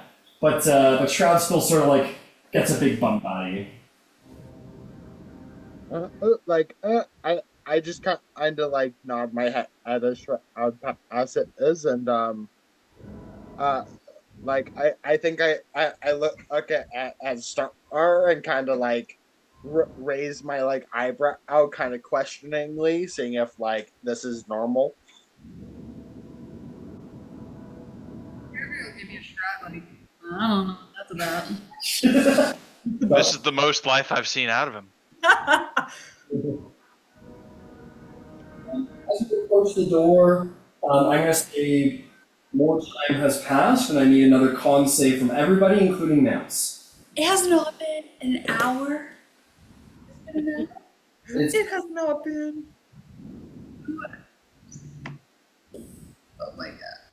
so Yeah, didn't you just say it was like a minute walk up here? no, not an hour from your walk there, man. but it's been 2 hours since you emerged onto the island at this point. If you're gonna 9. That's a level of exhaustion for you. I also got a 9, so I have 2 exhaustion. What? 21. Laragoth got a dirty 20 and I got a 16. You're good. Sounds good. Can I answer? Roll for durations. That's it. You guys. So, I got 15 and the mount got 8. No, I got 15 and the griffin has 8. okay, the griffin will take a point of exhaustion. You're fine, Felix. What'd you get, Terrence? I got 12. 12. You'll take a. Nope. You're good. That should be a. This is 12. If you got lower than 12, you took exhaustion. How did your dragon do, Ciela? Dirty 20. Okay, great. We said that. Okay, cool. So that's been 2 hours. Some of you start to feel the weight of exhaustion. The longer you stay here, the more it weighs on your mortal form. I'm going to say, Terrence, your detect magic's fine. While everybody was talking and healing, you could begin. Shoulder checking. So you guys are going to find a couple of things. Okay. You're gonna find a couple of things. You go through the various levels, and it is like a living quarters, a sort of lavish living quarters, and you're gonna find a number of things. The first of which is we're going to find a tome. You are going to find a sealed tome that has some prominence to like its positioning in the room. In like the sort of like the main quarters at the top of the tower. You are going to find a treasury that is full of gold. So get your pens and papers ready if you want to keep track of it. No. There is 2,100 platinum pieces. Yeah, 3,100? 21. Oh, 21. Yep. There- What was that? 2,100 of what? Platinum pieces. Black. Okay. 2,100 platinum pieces. 21,000 gold worth of platinum. Mhm. Which there is 12,000 gold pieces. Wow. Yeah, it costs money to become an undead immortal. I'm rich. There is 13 gemstones, each worth 1,000 gold pieces each, for a total of 1,300 gold pieces. Or 100 each. 1,000 in total, but each one is worth 1,000. There is only one of them is a diamond. The rest of them are various types of sapphires, opals, and rubies.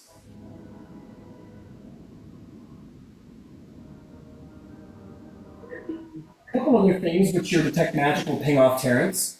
One of which is a spell scroll, a rather long one, in fact.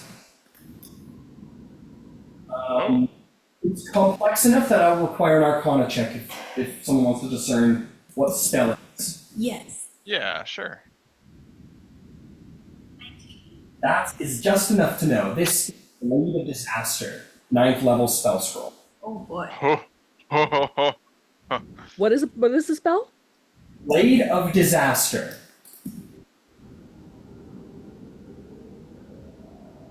There's a couple other things. There is, which your magic detection will ping off Terrence in a moment while I... Guys, I think we hit the jackpot. And we were saying this island visit was a bad idea. It's cursed with money. This is It's not gonna matter if this we is insane. Ciela shakes her head.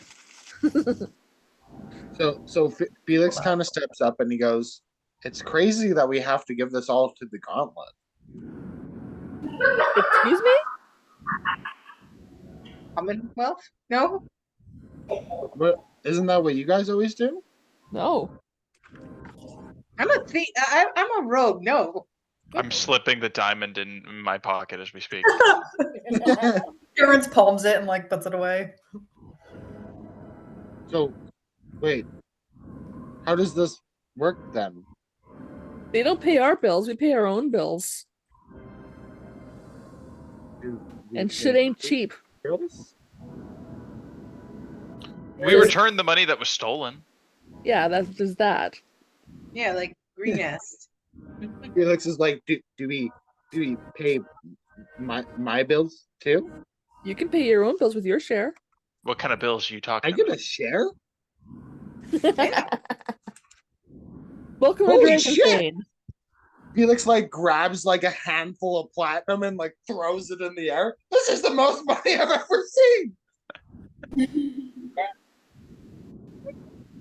It's There's a couple other items, so, stay with me.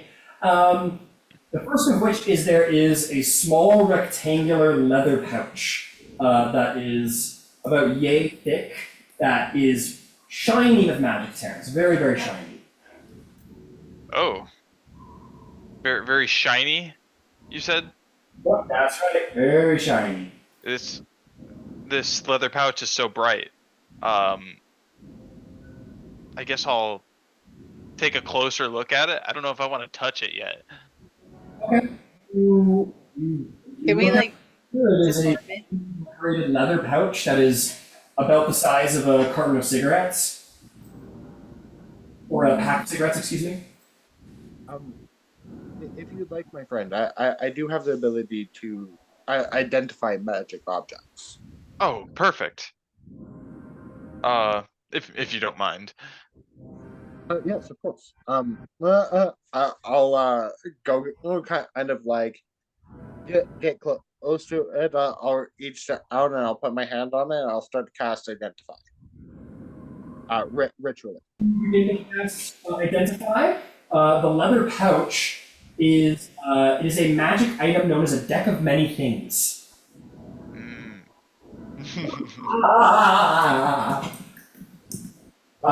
So I will describe a deck of many things to you. No, no, no, no, no, no, no, no, no, no. Yes. Oh man, this thing is cursed. We definitely should never, ever use this. Usually found in a Use box. it across the room. Usually found in a box or a pouch, the deck contains a number of cards made of ivory or vellum. Most of these, that doesn't matter because you wouldn't get that from the spell. Before you draw a card, you must declare how many cards you intend to draw and then draw them randomly. You can use, whatever. Any card drawn in excess to the number have no effect.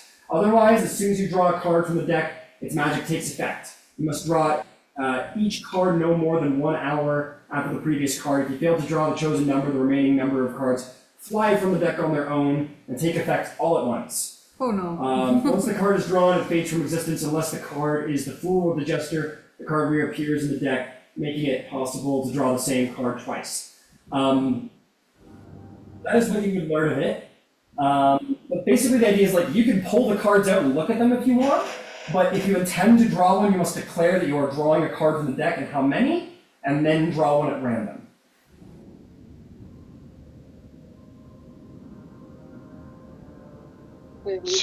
So it's a bad idea. Nothing there says it's a bad idea, it just says that how it works. I bet you all this money is cursed. I bet you that the gems are cursed. I bet you that that book is cursed. It's all fucking cursed. I ain't touching it. I'm not sensing any magic coming off of the money and the gemstones, am I? Okay.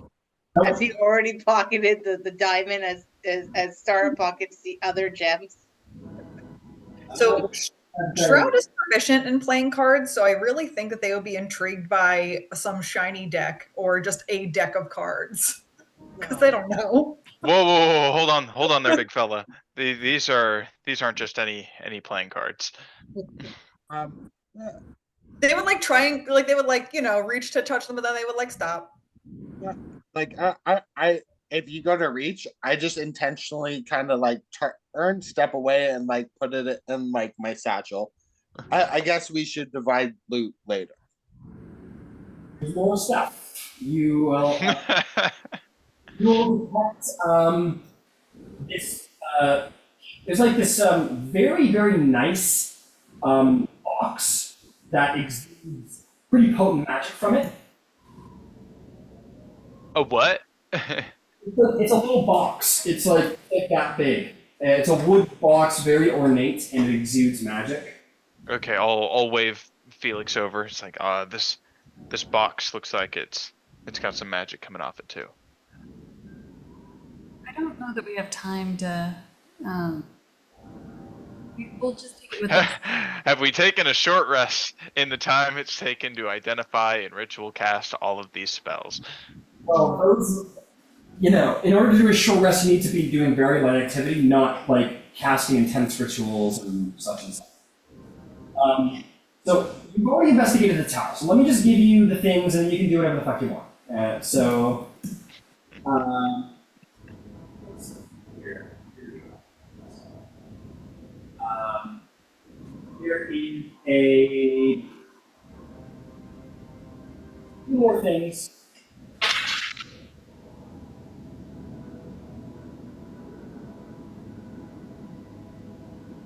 There is a ring that has 3 gemstones on it, and each of those purple gemstones seem to have like a galaxy inside of them that swirls with stars. And the last item that you will find within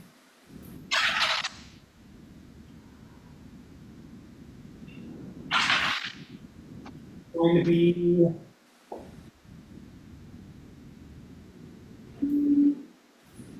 sure. It's going to be a beautiful ornate staff that is like icy blues and whites, and it is cold to the touch.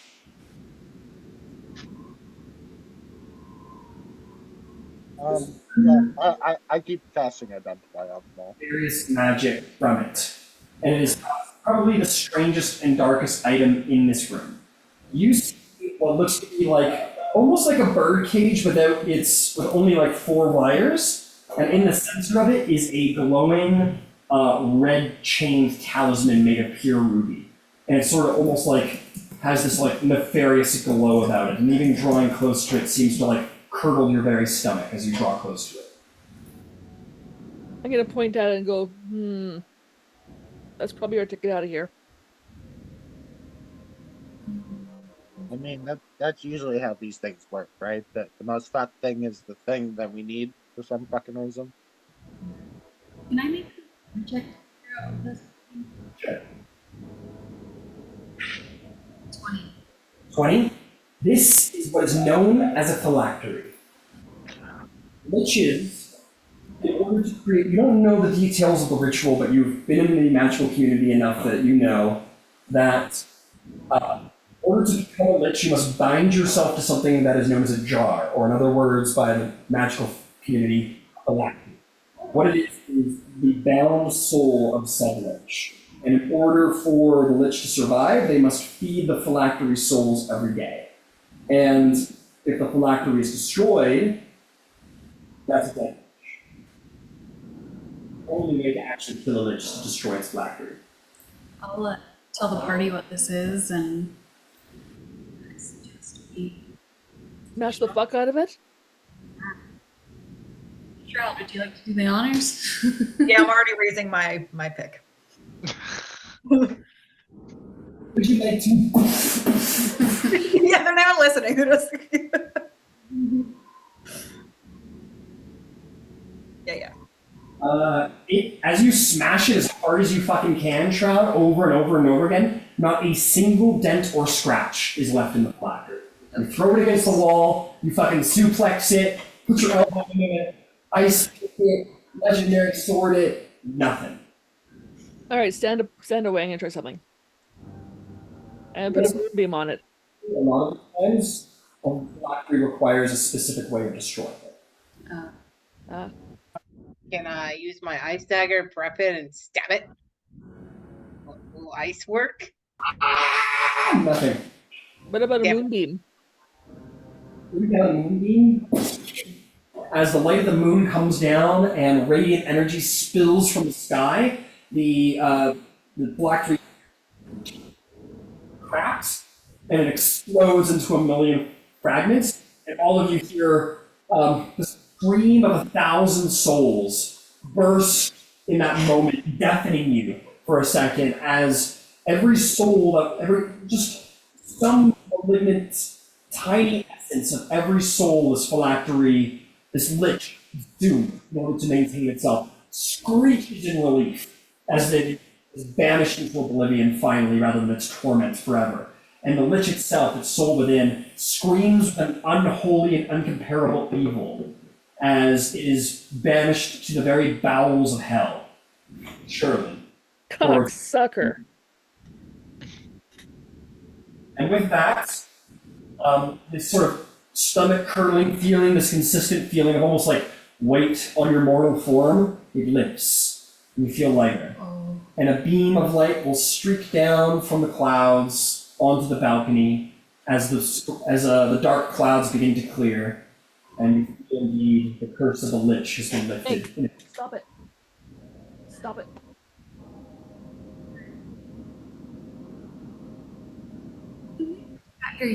Did you say there was a tomb or a tome? A tome, a magic tome. Yeah, I go check. Yes, you can. It is sort of like clasped and locked on the side. You expect magically, if you'd like to roll an Arcana check, you might be able to perform an incantation to open it. Is it possible to like help her by like standing beside her and like pairing our brains together by reading it together? Are you proficient in Arcana? I'm a bard, so I have like half proficiency in everything. I would give it to you half the time, but that is so fair. I love those. But in this particular instance, this is very advanced stuff. This is like the tome of a master arcanist. I'm going to say that kind of knowing about Arcana isn't going to be enough to provide help, unfortunately. I've got Arcana proficiency. But For the record, I still stand there and like try to help, like almost obtrusively, and I'm like, oh, but that reminds me of, and I'm like just talking out my ass throughout half of it. It's like, yeah, it starts to be like it's like the new kid on the job site is like trying to tell you how to do your job when you've been studying for decades. And you're like, oh, maybe you should try like, I don't know, the like whatever algorithm. And you're like, you mean the thing to like find the hypotenuse? No. But, so you're like trying to be nice, but it's a little annoying. Okay. But Terrence is trying to be. Terrence wishes to become a surprising amount of arcane aid, and he can provide you both. Sweet. I get an 18. An 18.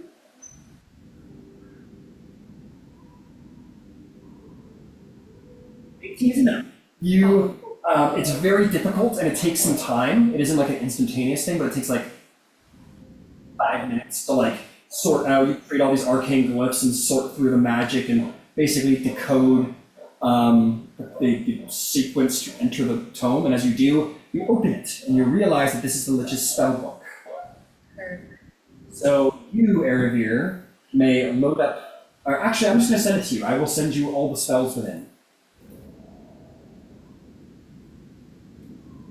I know you are not cursed to oblivion. You are.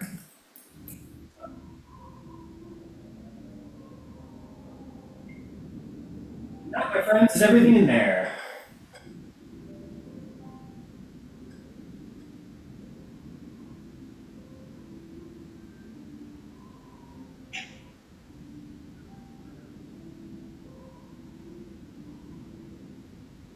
Why don't we take a break?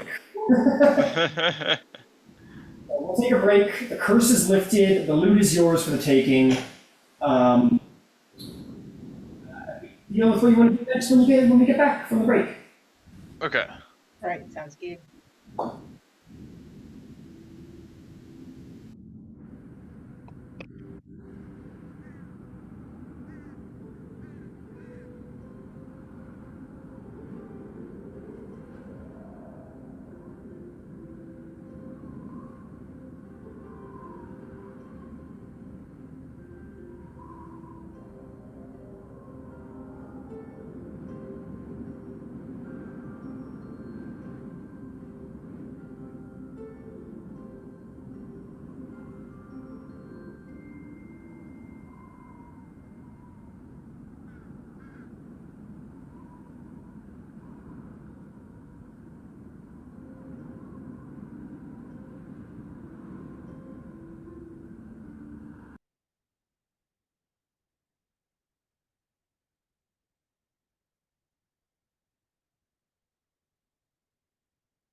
There is a lot of feedback. Yeah, this is better. Works just fine.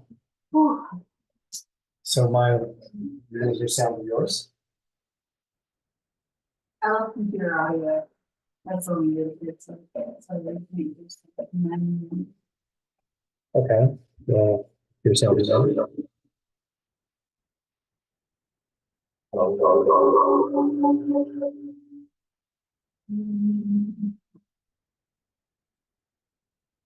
wow, wow, wow, wow. Oh, there it is. Oh, Super feedback. we're trying to work on ourselves. Whoop, whoop, whoop, whoop, whoop, whoop, whoop. I do have to say, Ryan, the hair is the vibe. Like I remember when you had short hair, and to see it so long now is like rocker vibes. Yeah, it's great. You gotta turn yours off now. There we go. Trial and error. Oh, I was born to live in the 70s, or the 60s, but alas, it could not be so. I just need to stop eating and become like super thin like Mick Jagger. Or do like a million zillion different drugs like that other guy, Keith Richards, and you'll live forever. Yeah, you can't be a rock star if you haven't done every drug under the sun. It's like there's like a checklist you get, I think.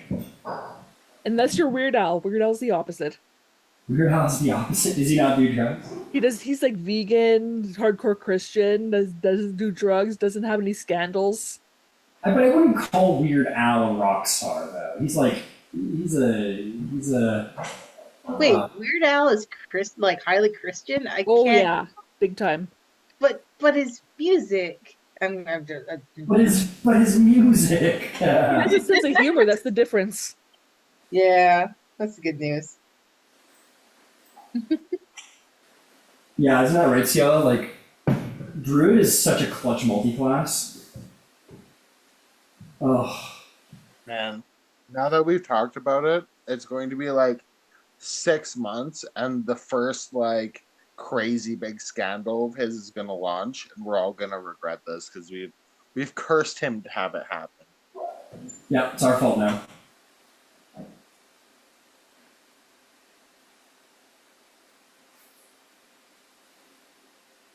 Fucking liches. God damn it, Ryan. That's honestly, this was a random encounter. It's crazy that you came back in time for a completely out of the blue lich encounter that's based off of like the Salt March random encounter table. Completely out of the blue. It is a strange coincidence. Like I love liches so much. Oh, I finished the beholder tattoo that I had, eh? Oh yeah? Oh, Yeah. nice. My half sleeve is done now. Well, I have to go back and like do a couple touch ups because some of the color stuff that we did in the couple sessions. But yeah, That all right. was the I got a half sleeve beholder now. Cool. Nice. That's pretty tight, man. You know, I've been my Saturday night Feywild game is like one level, like maybe 2 months, 3 months out from being done their campaign. I was thinking of doing the whole like Vecna thing they all released. They've got like it's like the nest of Vecna and the eye of Vecna, and it's like a level 3 to 20 campaign. And it like takes you through like different planes of existences and campaign worlds and stuff, and you have to save the multiverse. I thought that'd be sweet. Take down Vecna campaign, that's fucking sweet. I would the thing is like, don't get me wrong, I love dragons, I love giants, I love like the Feywild, and I love carnivals, but Motherfucker, if I don't love witches and fucking dungeon diving more than goddamn life itself. Dungeon crawl. Dungeon crawl. Well, I've been trying to figure out what I should do next and been trying to get some suggestions. But like I put a post out on the group and only really Carmen and Aaron have messaged back saying they'd be available. I didn't see it. Oh yeah, I added everyone, but yeah, it's on the I don't know I'll have to check that out. Like I really wanted to do like something astral sea orientated, like since that stuff came out, like I think it'd be so cool to do like a full astral sea adventure. Like, Just quit your job and join my Spelljammer game, bro. well, so you know, in January, I won't be working as a oil rig person anymore. I'm switching to working as an electrician, so I'll be off by 4 o'clock every day, which means I'm going to have an unhealthy obsession with D&D again. Let's go, Ryan. Oh yeah, baby. You can afford a Ferrari now. Yeah, Spelljammer just got filled up, but I do need Storm King players, and then the Saturday game, I don't know what I'm gonna do with it. I know that Aaron kind of wants he's open to everything, but he's definitely into like the classic, like high fantasy adventure. Carmen's into anything. I had half of mine do like Dragon Heist that leads into Dungeon of the Mad Mage. That could be tight, because I know some people like them dungeon crawls. Like literally a level 5 to 20 dungeon crawl. Fuck yeah. It makes the Tomb of Annihilation look like shit. Right, Callie? Right, Callie? He's in the Dungeon of the Magic Cube. Yeah. Yeah. Okay, so if I want to learn one of these spells, I gotta. You gotta do it just like any other spell. It just it won't delete it from the page when you're done. So I just need. Yeah. I don't need the paper. You do need the paper. Oh, I do need the paper. Yeah, you pretend that it's a spell scroll that doesn't get destroyed.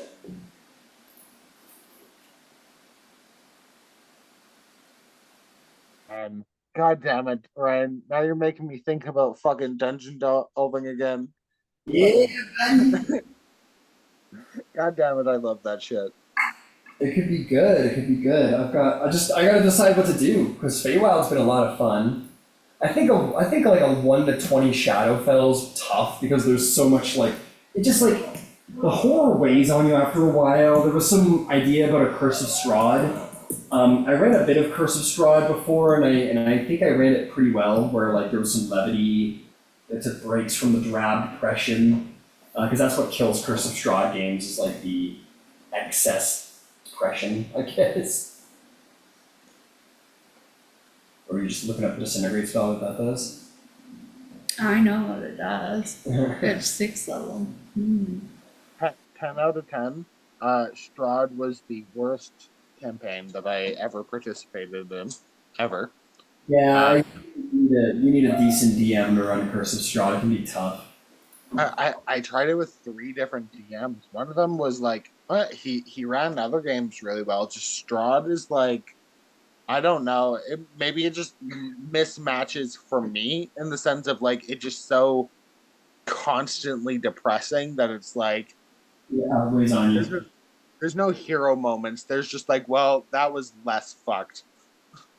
Yeah, and I think I've learned that from the Tomb of Annihilation games, like you gotta just let your heroes be heroes. And I think that's the hardest thing to do as a DM, because just like to be okay with your cool characters dying. You gotta give over the dark side and just let all of your cool creations be expendable. And it's a tough lesson, but you just gotta do it. But yeah, I don't know. We'll see. But yeah, if anyone's interested in joining the whatever the next Saturday night game is, drop a comment and let me know what you'd be interested in. I'd love to. I just wish I had the money for it right now. I'm No problem at all. dead ass broke. Yeah, I'm understanding that. So I can't commit to it just yet. I'm getting ready to move in a couple months. Whoa. Oh, buddy. Then once I get resettled, then maybe my Saturdays will be back open. Well, why are you moving, Terrence? Why are you moving? You found a new roommate or something? Yeah. As a matter of fact, I did. Yeah? Alright, that's cool. Happy for you, buddy. Yeah, I'm gonna be moving down to South Carolina. Ah, that's so cool. That's so cool. Where are you at now? Michigan. Oh, that's a big Oh, you're move. so close to me. Yeah, just on the other side of the border. Yeah. Aw. Well, let me know if you ever go to Niagara Falls, and I'll drive out to meet you. All right. Yeah, Yeah, that'd be I've fun. never been there. Yeah. I'll bring Ryan with me. Well, And Wendy. in Toronto for any long stretch of time ever again. There. But yeah, let's hop to it. Everyone's back. So, you have raided the Lich's Tower. You have acquired gemstones and gold and magic items. You have lifted the curse. You've also procured a deck of cards that absolutely will not have any negative repercussions from drawing from it, probably. And you could certainly try and put a short rest in there, try and get back on the ship, continue your voyage down to Borsker Bridge. Maybe, talk about the elephant in the room, which is the angel that you now have in your company, the literal celestial descended hero. Mm-hmm. Ciela pretty much thinks that she's seen it all by now. She's officially seen it all.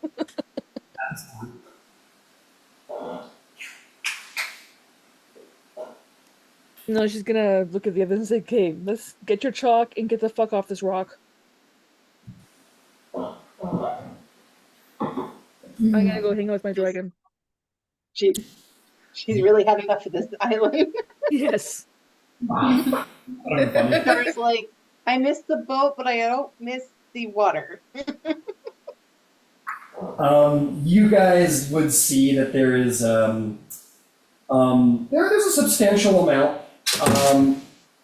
There's a substantial amount of the suffused magical bushes that create the chalk, and anyone with the survival or nature or frankly arcana skill can go to work if they want to. Or you can just kind of, it's fine. I'll say that it takes it's fine. I'll say that you guys just chop it at the root, put some in your bag, and you guys can make something out of it later. How much of the shit do you want to take? Because there's a bunch of it. Since we're not dying, let's take a good deal, and then we could sell it. You want to take all of it?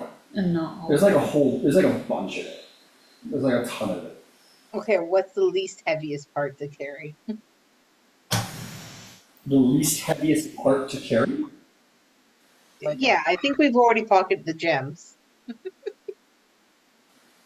Yeah, we don't do coin weight here. For whatever reason, you have magical coin purses. It's fine. You guys have the gemstones. Those don't weigh that much. Magic items have their own weight. Do you want to divvy up the magic items? Get that out of the way. We didn't identify them all. Well, now that you got some time, let's identify them. Get that out of the way. I'll identify one. Yeah. Yeah. So between you and Felix, you guys can identify them all. The items are as follows. You already know about the deck of many things. There is, you go over to the fine wooden box, and as you identify it, you open it up, and you see within there is a brush, and there is a number of pigments of colors, and you would recognize this as a magic item known as Molzer's Marvelous Pigments, which is, it has 3 pots inside, and each pot can cover 1,000 square feet of a surface, which allows you to create inanimate objects or terrain features such as a door, a pit, flowers, trees, cells, rooms, or weapons, so on and so forth. But there's only 10,000 cubic feet It takes 10 minutes to cover 100 square feet. And, statistics. Basically, point being is that you can use the paintbrush to try and create things in the walls, and those things become real. But they must be inanimate objects. And as anyone uses it, we'll have to mark out how much paint you have used. That's cool. What about the ring? The ring is a ring of shooting stars. Requires attunement outdoor at night in order to attune to it. It has a number of features. While wearing the ring in dim light or darkness, you can cast the dancing lights or light spell from it at will. It has 6 charges, which you can use to do the following things. Expend 1 charge to cast Fairy Fire. Expend 2 charges to create 4 3-foot diameter spheres of lightning. The more spheres you create, the less powerful they are, but essentially they can damage people, and you must concentrate on them. I'm kind of doing like a preface version, but you guys can look them up if you want, Rings of Shooting Stars. And the last function is Shooting Stars. You expend 1 to 3 charges as an action. For every charge you expend, you launch a glowing mote of light from the ring at a point you can see within 60 feet. Each target within a 15-foot cube originating from that point is showered in sparks and must make a DC 15 dexterity saving throw or take 5d4 fire damage. So it's got a number of sort of damaging features and magical starry stuff. The last item is a Staff of Frost. That's cool. Requires attunement by a druid, a sorcerer, or a warlock. Oh, dang. Or a wizard. Or was there? Oh, Yeah. good. You have resistance to cold damage while holding the staff. The staff has 10 charges, which you can use to cast some of the following spells. Cone of Cold for 5 charges, Fog Cloud for 1 charge, Ice Storm for 4 charges, or Wall of Ice for 4 charges. You regain 1d6 plus 4 expended charges daily at dawn. If you use the last charge, the staff will... You roll a d20 on a 1, the staff turns to water and is destroyed. It looks so badass. It's a pretty powerful spell. It's definitely an upgrade from a certain wand one of you possesses. Not to push in the direction of upgrades. But I did roll it randomly. And that will be the that is the 4 items you have in your possession now. A cone of cold. That's pretty cool. Yeah, you guys are getting a little more potent. Very rare weapons and items are being thrown your way. Man, I'm interested in the staff. I think that's pretty cool. Yeah, if you weren't going to use it, I would say we sell it. Yeah, it's all yours. Alright. So, use it, use it. Alright, Airveer, you're a proud owner of a Staff of Frost. Hell yeah. Does anybody want the ring? Yeah, who's getting the Ring of Shooting Stars? Felix, you want the ring? Sure. I've never had the opportunity to have something like this. Yeah, take it. If everybody else is okay with that. I wasn't gonna take it. Only reason why I would take it is just because, it shoots stars? Yeah, no, I'm good. So, Felix, you can add the Ring of Shooting Stars to your inventory, but you cannot attune to it until this evening when night falls and the stars come out. And lastly, the non-attunement wondrous item, Nozzler's Marvelous Pigments. Who would like to be the proud owner of magical paints? That's cool. Honestly, for some reason my brain's telling me Star should have it. I'd love to see I kind of did want it. Yes. My mind's telling me no. But my heart's telling me yeah. I think it's a Ciela, because Ciela will definitely draw dicks with it. In your Jester era. All right. I would love that in my inventory and totally abuse it occasionally. Fantastic. Add Nozzler's Marvelous Pigments to your inventory. You can just look up pigments and it should come up. It's a very rare item. Okay. And last, The creepy cards. but certainly not least, who is going to be the proud... who's going to hold on to the deck of pure chaos? The deck of many things. Oh boy. Well, Shroud was a little too interested in that. Yeah, that might be a problem. Just to confirm, it was Nulzer's Marvelous Pigments? That's right. Okay. I like the idea of Shroud getting someone's. All right, Shroud, take it. It's up to you guys. I mean, like, I'm just this guy. Don't worry about me. We can race to grab it. Shroud will just shove everybody out of the way. I don't believe it's the wisest thing for us to use in general. I've heard only bad things. Have you in character? Can I roll a history check to see if I've heard about this thing? Yeah, can I? Make an Arcana check, whoever wants. Sure. I'm not going to check. 21. 16.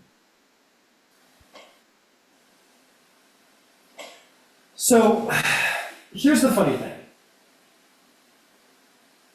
The deck of many things that you two would be aware of has, whenever you draw a card, there's powerful consequences. These can be for good, or these can be for bad. There's many tales of good things happening, but not so much about the bad things happening. And that can either be that they're not so bad, or that they're so bad that nobody really knows what happened afterward. But you hear some things like some people acquiring a number of wishes, or gaining a level, or gaining a huge wealth, or knights to serve at their beck and call, or property.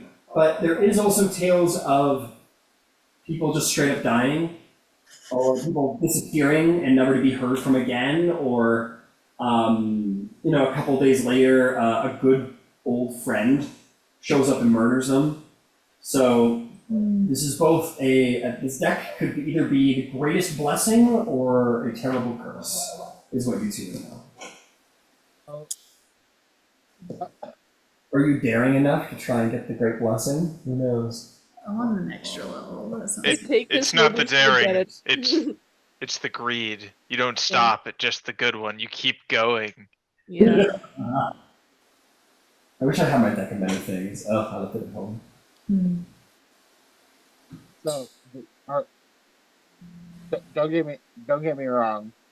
I might just be a little bit like money drunk because like I've been making like 25 gold a week for the last like 4 years. So like this is kind of insane to me. This seems really out of our league. You know what I mean? Like, I realize we're going off to fight dragons and stuff, but like, what if we fucking die? Yeah, Well, that's always been a thing that can happen. I mean, we've seen a lot of people die up to now. Shroud's gonna keep trying to grab for the deck. Zeal's gonna slap his hand. Felix just keeps like awkwardly pulling it and like keeping it away from you. Okay. If so, they would start to get aggressive with you. Zeal's gonna snatch the deck and put it in her satchel. I'm pretty sure Shroud said that I'm pretty sure we said that Shroud was given the cards, right? Like before this conversation began? Felix had them from identifying them. Yeah, regardless. Did Star performs sleight of hand to get the deck. Yeah.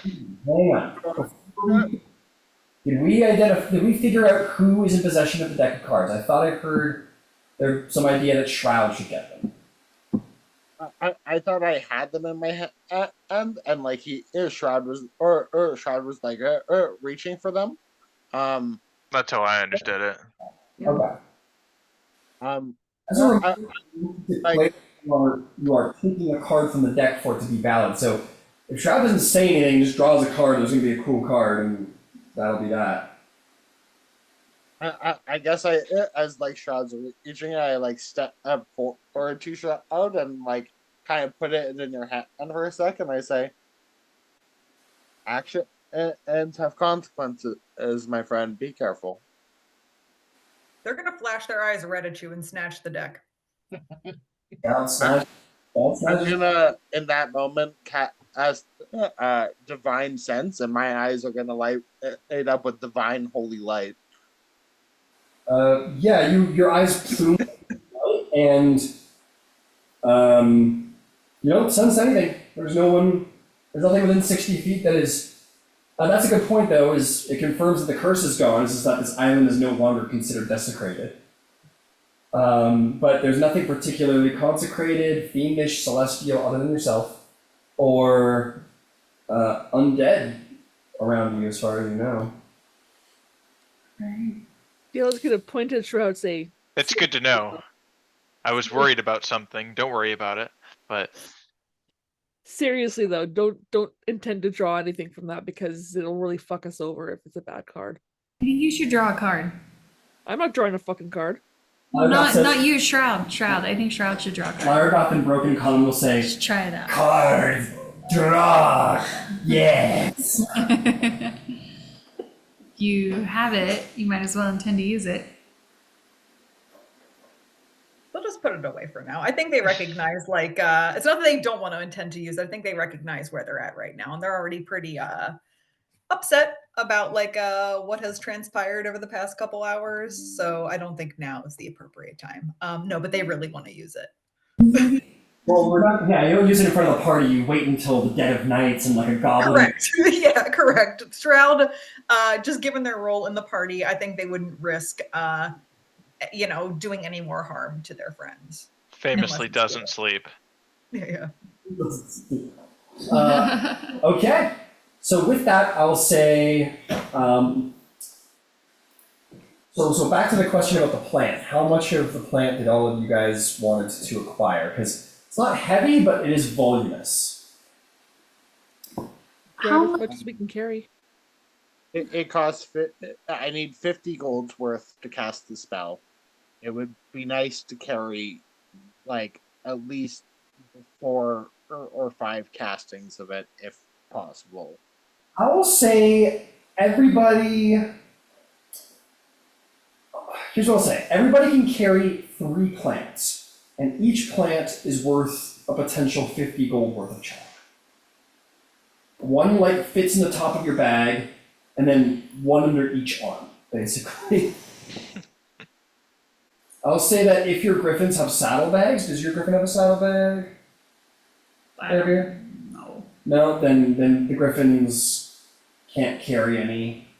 Does Lyragoth have saddlebags, Ciela? Then you can. It's usually a 2-sided thing. Does it only have the one set of saddlebags?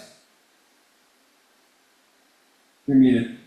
I don't know. I don't remember. I know that we got saddle I made her some saddlebags.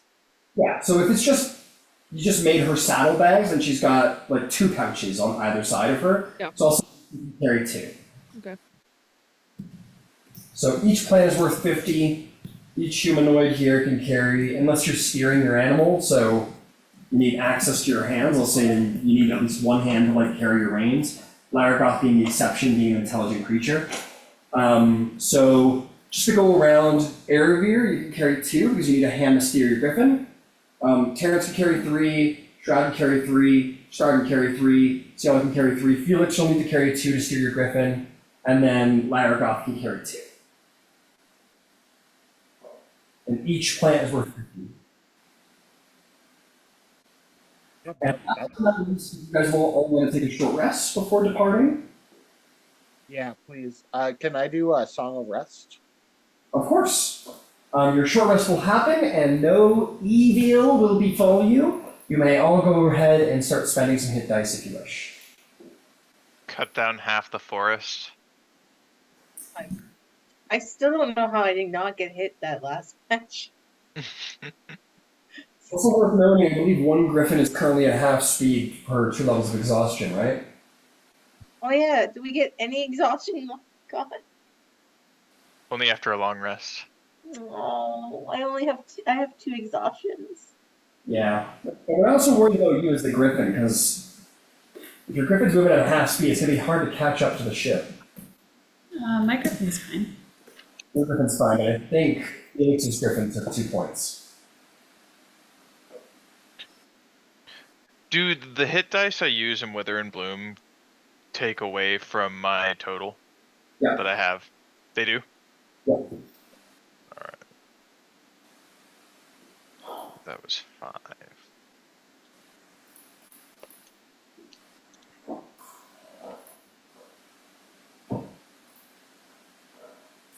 I'll just give you guys 2 or 3 minutes here to do your rolling. Remember, add your con modifier to each dice spent. Reroll ones once.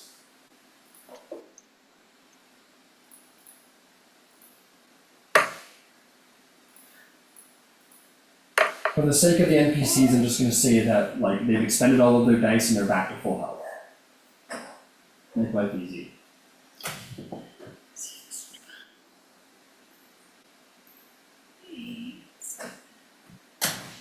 I'm gonna go get Callie. Oh, thank you.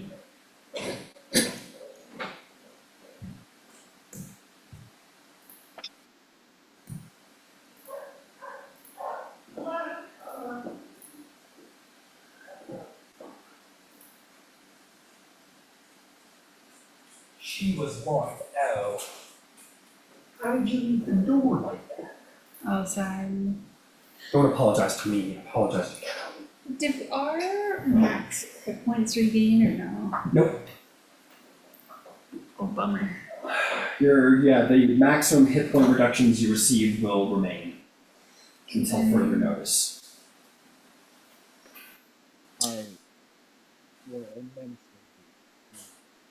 So with that said, what do you guys intend to do about your slow griffin? Because Ciela, as a skilled sailor, you know that that griffin moving at a 40 speed is tough. To catch up, you guys would have to move at a fast pace, I would say, at the very least. Can I maybe cast Sending Ahead and ask them to stop? Sure, yeah, of course. We could try anyway, see if sending works now. I can. Or, yeah, I say this to the group that now that the curse seems to be lifted, I could magically contact the captain and ask them to, if not turn around, at least wait so we don't have to overwork the griffins. Okay. Do we know how far away we are?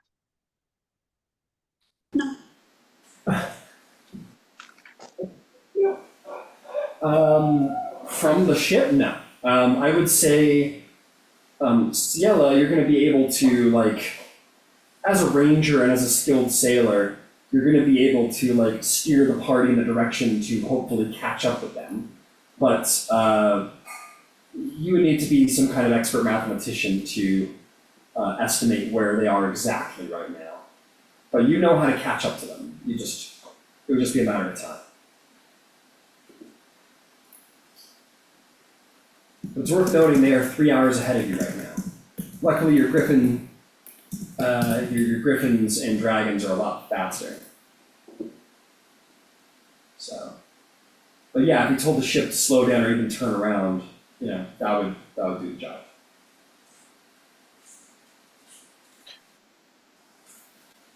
But do we want to slow down? Do we want them to slow down?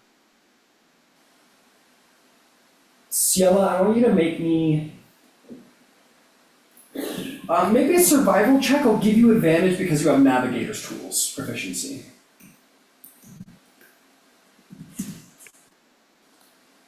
You're muted. 24. 24. You're aware that a flying mount can only sustain flight, no matter how great or powerful it is, for 3 hours total at a time. And then it must rest, which begs the problem. If you send your beasts right now out to try and catch up with your ship that already has a 3-hour lead, and you can't catch up in time, your creatures are going in the drink, and they need an hour to rest, and they cannot rest while they're trying to swim and stay afloat. So you'll effectively be drowning your mounts if you can't catch up in time. All right, Felix, you have the ability to send a message, yeah? How far away does the person have to be? Or what's the farthest the person can be? They can be about as far as they can need to be. Okay.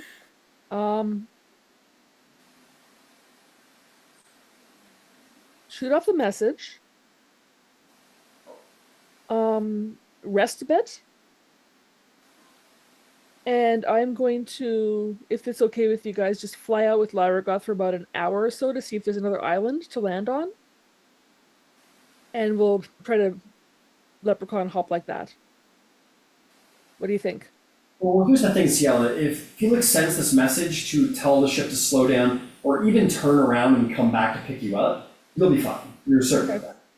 Okay. It'll be pushing the edge of their 3 hours, but you're certain that the beasts can make it in time.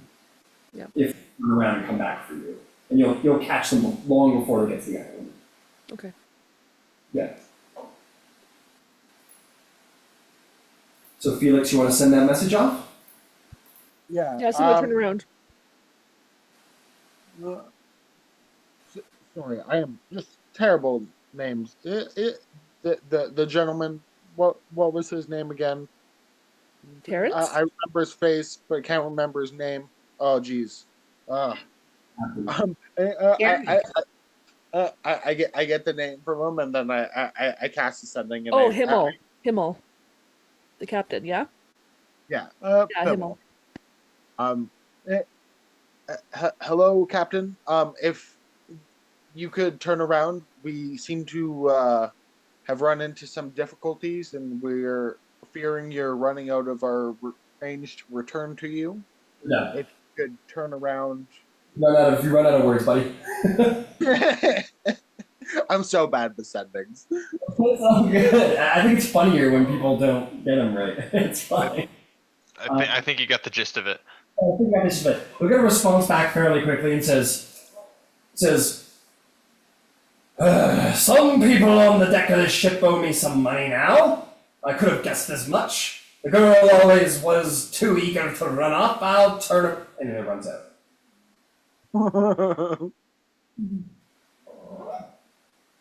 So you caught I'll turn around, like, as the last thing before he got cut off, and you expect the ship is headed back this way to pick you up.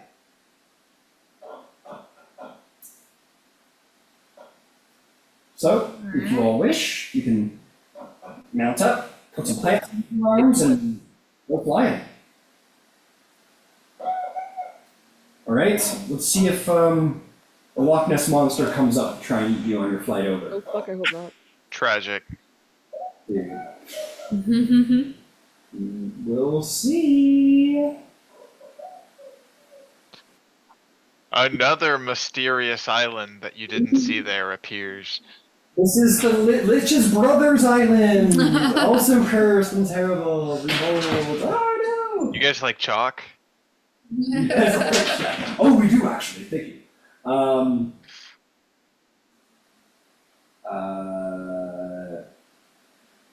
So I will say that as you guys are flying over there, there's a moment where there's like a bit of like a oh moment where like 2 fucking megalodons, no shit, giant sharks, while you guys are like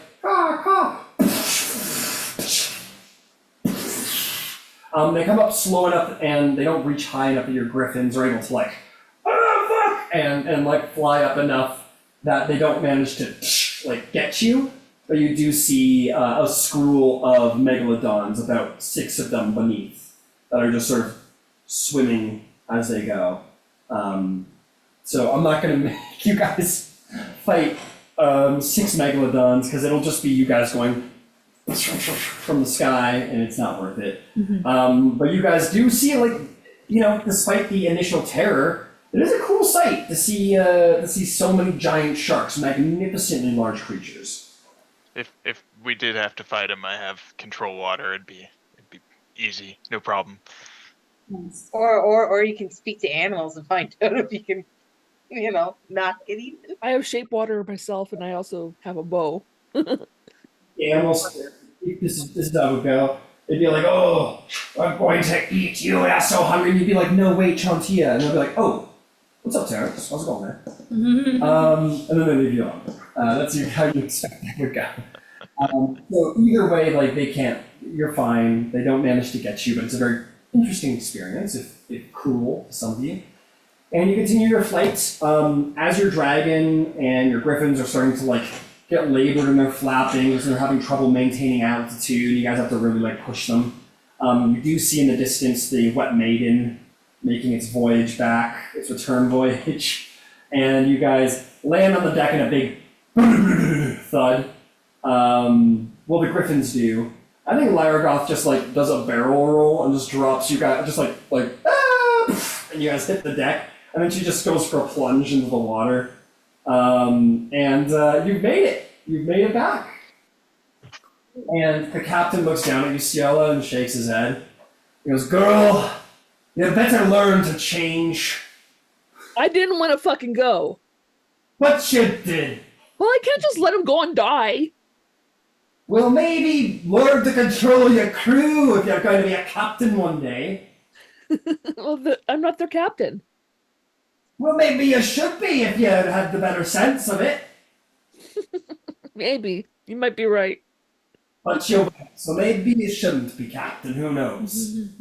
All I know is you got a keen mind for putting yourself in unnecessary harm, Ciela. Yes, I know, Pop. He'll look at all of you with that look from like your friend's dad, and it's that look of like, I'm disappointed. And he gives all of the rest of you this look of like, Listen, Gavin. How much does it cost to make this right? to make the ship run. No, for turning around to grab us. For turning around to grab you, I don't know off the top of my head, probably to feed the whole crew and all of you, not to mention wear and tear. Like, Probably like Pop. you went out of your way by like an hour. What do you mean? went out of my way by an hour and a half, girl, which makes for 3 hours of extra time on this voyage. So probably about, I don't know, 10, 15 gold and rations and such. Okay. I'm going to give him 10 platinum. Holy fucking shit, what is this? Damn. Where did you find this? They don't even mint this anymore. It's kind of worth turning around now, huh? You'll look back at Ciela and go, you'll just stumble away on his peg leg and like run up the sails, turn around, back on the road point, and the ship will turn around and you won't hear a complaint from Captain Himmel about that little misadventure for the rest. Hey, Terrence, you think you can conjure up a feast for us? For the crew? For turning around for us? Conjure a feast? Yeah. Bread. I wouldn't call it a feast. I can conjure Oh. ingredients for a feast. All right. And they're not even like top shelf ingredients. That's okay. Oh wait, you're the chef. Yeah, I think I can whip something up. We'll bring it down to the mess, and I'll help the cook. I'll find containers big enough for 45 pounds of food and 30 gallons of water, and I'll cast Create Food and Water. All right, and so you do, my friend, and so you do. And with that, you can certainly, Ciela, take those ingredients down to the galley and begin producing. I think they'll get out of your way, having known you pretty well, and let you just kind of do your thing. The cooks, and they'll provide advantage. So why don't you go ahead and make me a... What ability score do you think is most fitting for such a endeavor? For cooking and Sleight of hand? Well, which ability score? Strength, dexterity, Wisdom maybe? To make sure you don't poison anybody? wisdom? To make sure. That's fair. I will note that the food is bland but nourishing and spoils if uneaten after 24 hours. Got it. So. Oh, I have salt. And the water doesn't go bad. The water doesn't go bad. You, Ciela, have your task ahead of you, as it is not very flavorful, but luckily they keep a large store of salts and enough pepper that maybe you might be able to overcompensate, but it's a decent DC with these ingredients. So make me a proficient wisdom check with advantage because of all the help you're going to get from the other cooks. 17. 17. 17. You produce a pretty good feast. You'd expect if you had better ingredients, this would probably be like gourmet level, and it's not. But these are sailors, so yeah, but it's better than the grog they've been serving on ships. You basically get like gruel, bread, dried meat, and like it's not great. Gruel and bread. Bread is not great accommodations. But you create a pretty decent feast. The ingredients are kind of bland, but you produce some spices, and you're able to put them together enough that it's not terrific, but it's not bad, and people eat them heartily and happily. And They're plant-based burgers. Yeah. It's also worth mentioning that it's nourishing. And I don't know if any of you know what like a sailor's diet is like, but it's not very nourishing. So they're happy to eat some food that was going to make their bodies not feel like garbage. Yeah, you'll have a happy crew for that. Sia will eat with her dad, whether he likes it or not. Yeah, you'll be like, fair enough. Fine, come here. And you can sit with your dad. And he'll be like, well, we're sailors, so out with it. And he'll hear the tale of your adventure. If you're willing to tell it. You can make a performance check if you want to retell the tale of your might. Let's do it. Natural one. Yeah, you're pretty much like, yeah, so we got onto the island, realized it's cursed, we found a ghost and decided it'd be a good idea to follow it. And then we had battled maybe like a small army of wraiths. And then, I don't know if you know what a lich is, and then you'll describe what a lich is in gruesome detail. And be like, and you almost killed all of us. And really it was like a lucky shot by Felix that we even survived. And that's it. And you're gonna go bring up the rewards. And he's like, you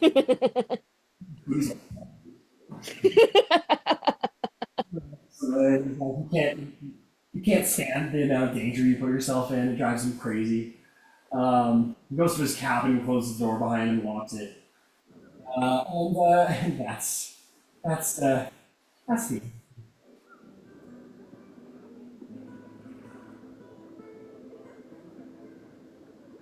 there anything else anyone wanted to do this evening?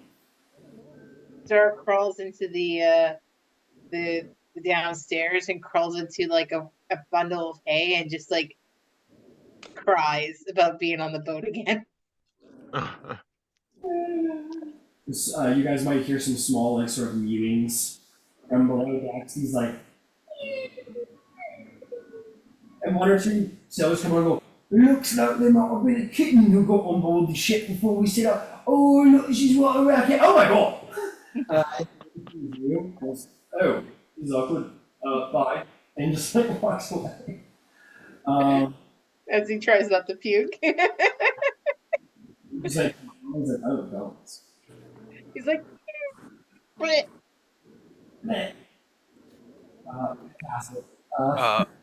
I'm gonna go underneath to where our mounts are and conjure food and water for them as well.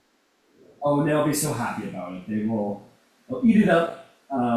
Horses are not as difficult to entertain as humanoids, and they will happily eat and be nourished. First mate is Carla. If you I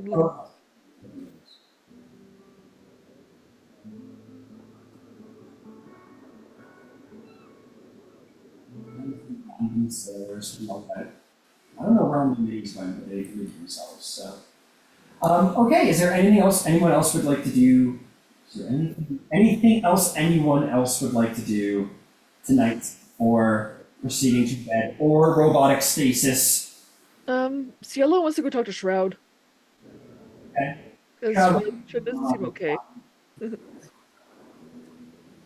And Seal will walk up to Shroud and kind of look. Don't touch, just look. You okay, bud? And they'll look at you. I don't know if they're gonna know what you're asking, but they'll look at you and they'll go back to what they're doing because I think they're like very task driven, so they'll be fiddling back with stuff on the boat. You seemed a little frustrated back there. And I gotta admit I was too. But I think that even though he pissed you off, I think Felix is a good guy.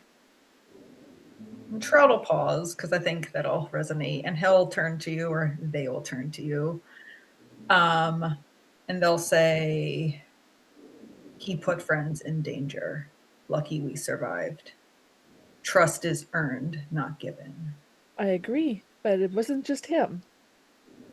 So you gotta be mad at a bunch of people, not just him. He's new, but yeah, we just gotta move forward, man. You can't hold grudges.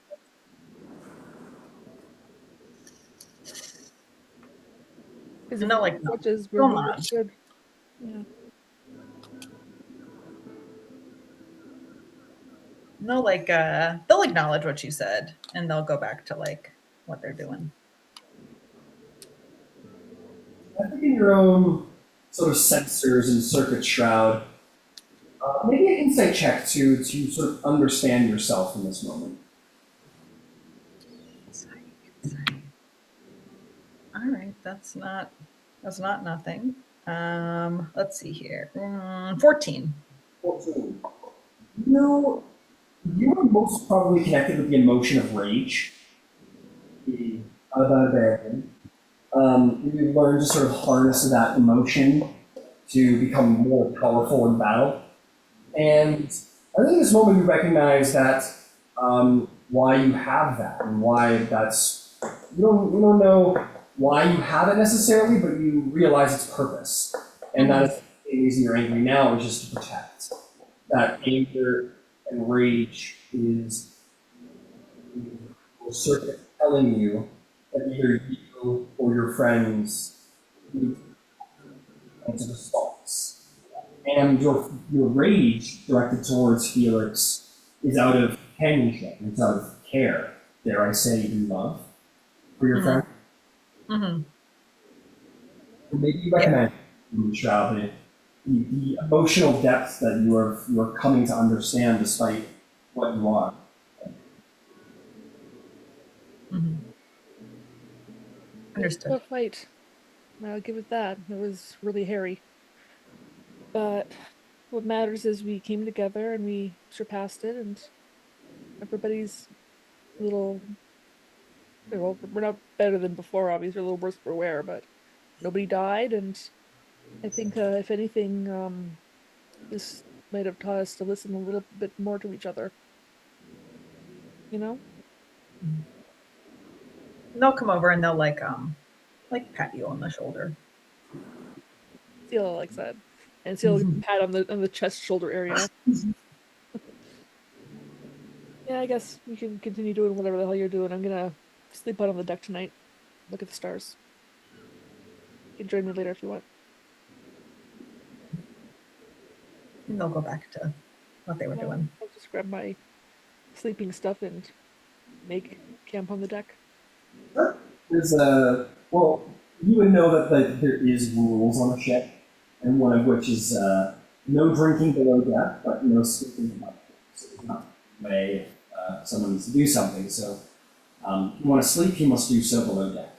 And put up a hammock, which with the rest of the crew, which is easily done. And so you do.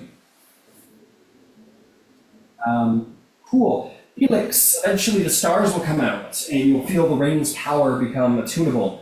Do you wish to attune your ring? Yeah, please. But before I do, I do another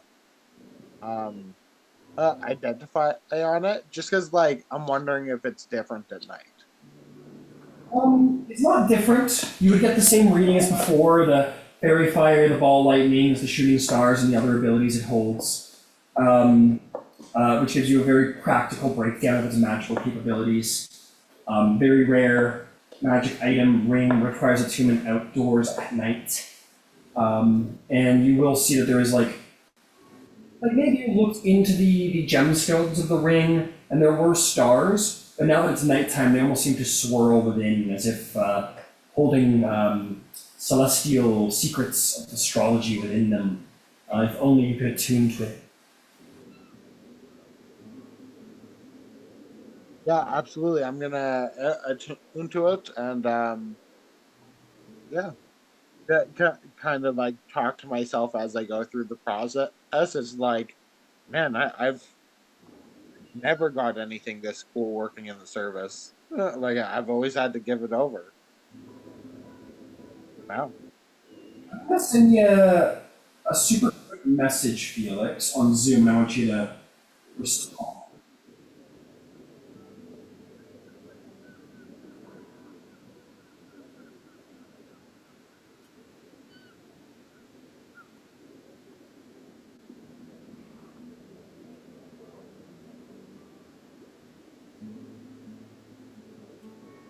If you don't have anything, that's okay.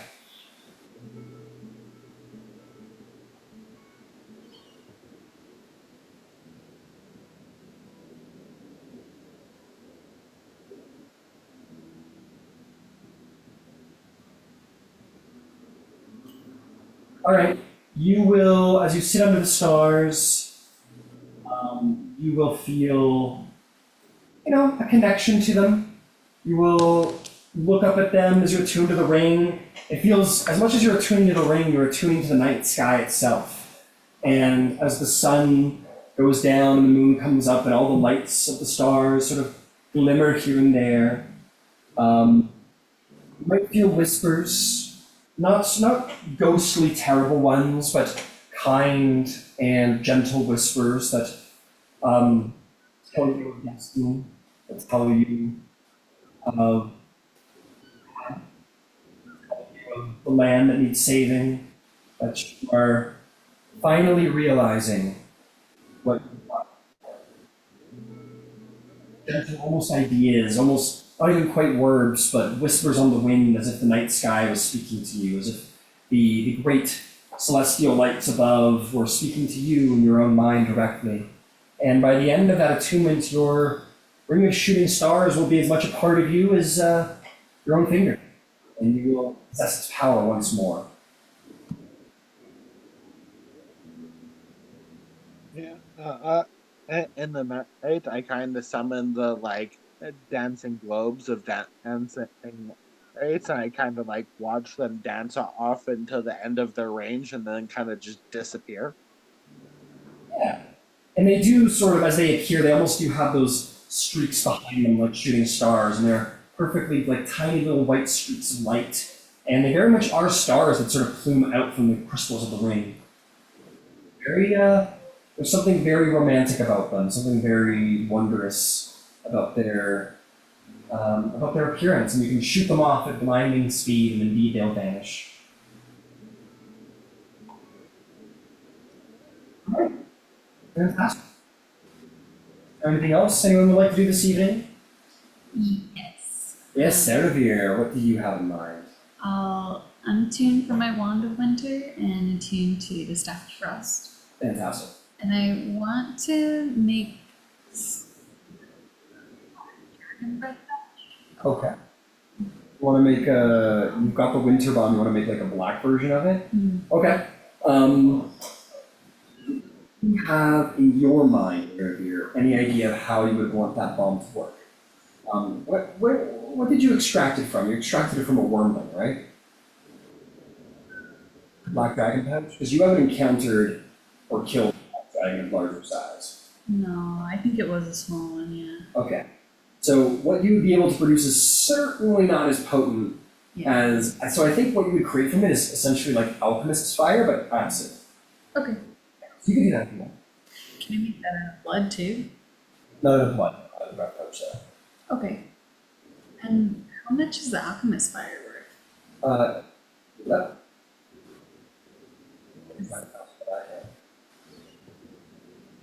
Is the breath elf pouch itself might be worth more than the.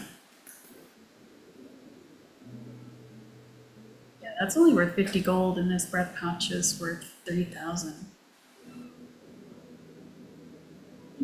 Wormling breath pouch is worth 30,000 gold pieces. 3,000. That seems like a lot for a wormling. Um, Yeah, no, absolutely. You just need to double check.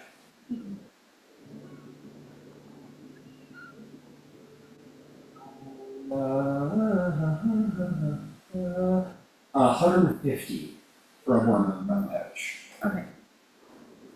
Alchemist's Fire is how much did you say? 50. Yes. I think it's going to be a little more potent than the standard one. That's the case. And is the black dragon wormling blood worth 150? Or sorry, 50 still?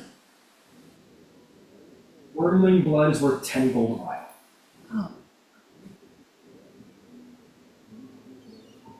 There.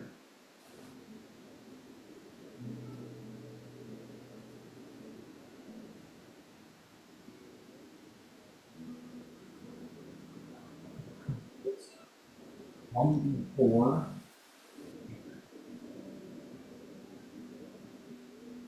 I'm going to say that it will functionally work the same as Alchemist's Fire, but the damage on it is going to be improved to 5d4. You can improve this. You would create like it would function the same as Alchemist's Fire, but you would do 5d4 damage rather than 1d4 fire damage. Arsonist fire. What would you ask, right? Would you 5d4. yeah, would do 5d4 acid damage. How long does it take to make that? Considering it's 150 gold for the actual thing, and creation crosses have time, and you can do, I think it's 25 gold a day. I'm gonna say 3 days. I'm gonna double check the creation.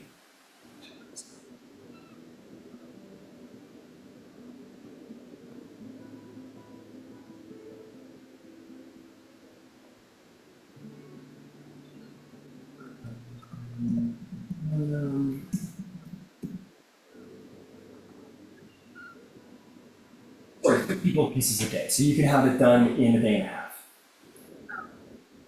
Have it done by. Yeah. This is nice.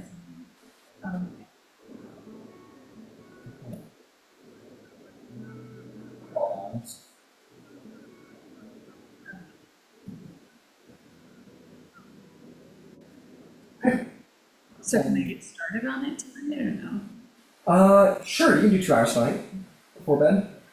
Okay. What preparation does that chalk need, if any?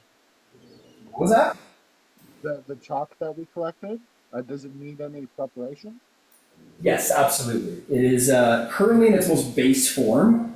I think you're going to need more materials to, like, you can basically start, like, getting the, I don't want to say the word sediment because that's rock, but you can start, I'll say nectar. It's not really like a nectar, but almost like, kind of like, how do I say it? It's kind of like aloe vera-y, so I guess it is kind of nectar-y. You can start extracting the nectar, but it needs to be suffused into a chalk-based form. And you'll need supplies that are not on the ship in order to create an actual chalk. So if you want to start turning it into, like, start doing part of the crafting, you can. Yeah, no problem. I think I'd start doing that. At some point in the night, I think like eh, I go in attuned to the ring, and like I think Shroud said that they were up there. Or could I go talk to them? Sure. Just so you know, I'm going to say that you can do, you can extract the nectar of like 2 plants a day. Okay. A little bit of an involved process, but yeah, but you can do 2 plants worth a day for extraction. Um, yeah, we can go find Shroud. You'll probably find Shroud not so subtly doing some pretty heavy lifting like work, I imagine, around the deck, maybe, and you can seek out Shroud. Ask you something. They'll pause what they're doing and they'll like implying like speak. What did I do? You seem very angry with me.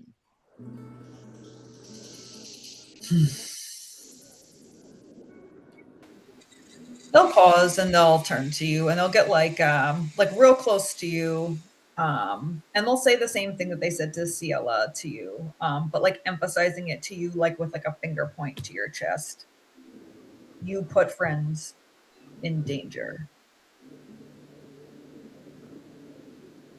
I'm kind of like step back a little bit and trying to like create a little bit of space. I don't like really being towered over very much. Um, and how exactly did I do that?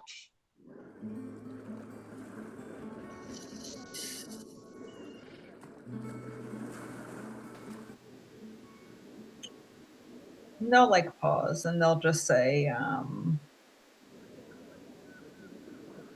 danger wasn't necessary. Like implying like we didn't have to go to that island. But we did anyway because of the chalk.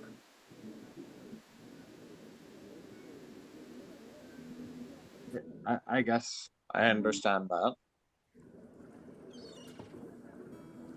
Admittedly, I only wanted it so I could help the group more. And that situation was awful. And sorry if I played a role in getting us there, but I hope you know I did my best to get us out of it too. And they'll stop like they're not gonna be towering over you. They'll like put their hand down and they'll repeat again what they said to Ciela, which is trust is earned, not given. And then they'll go back to what they're doing.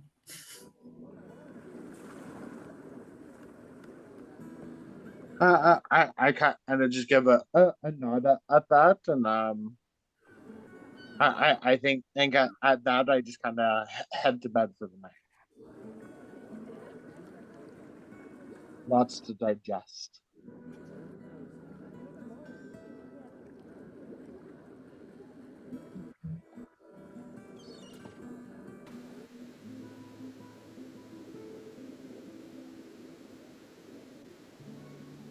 Before the night is over, I have one more bit of crafting. I guess a crafting inquiry. We have these 12 gemstones that aren't diamonds that are. What do I have to do to make these gemstones into a gem encrusted bowl worth 1,000 gold pieces? You probably, well, first things first, you'll probably need a jeweler or a jeweler's kit at the very least. Okay, good to know. So if you want to make a gem encrusted bowl, yeah, you'll need someone who can work the gems into such a thing. You'll need a craftsman. Okay, I'll be on the lookout for that. I do have one more thing if Terrence is done. I'm done.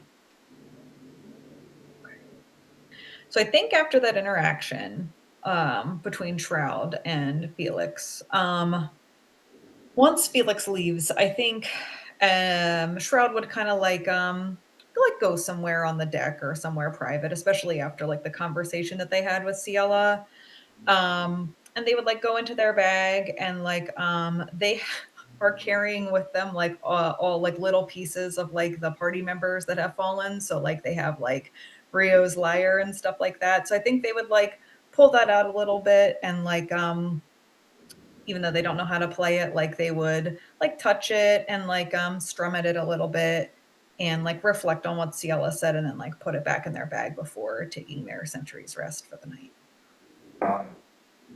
And you definitely don't touch the deck of many things. Understood. Yeah, not yet.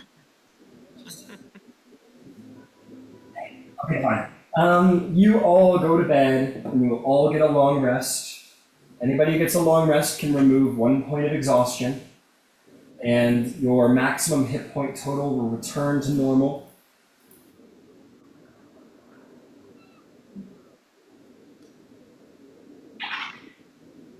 Night goes by without any issue.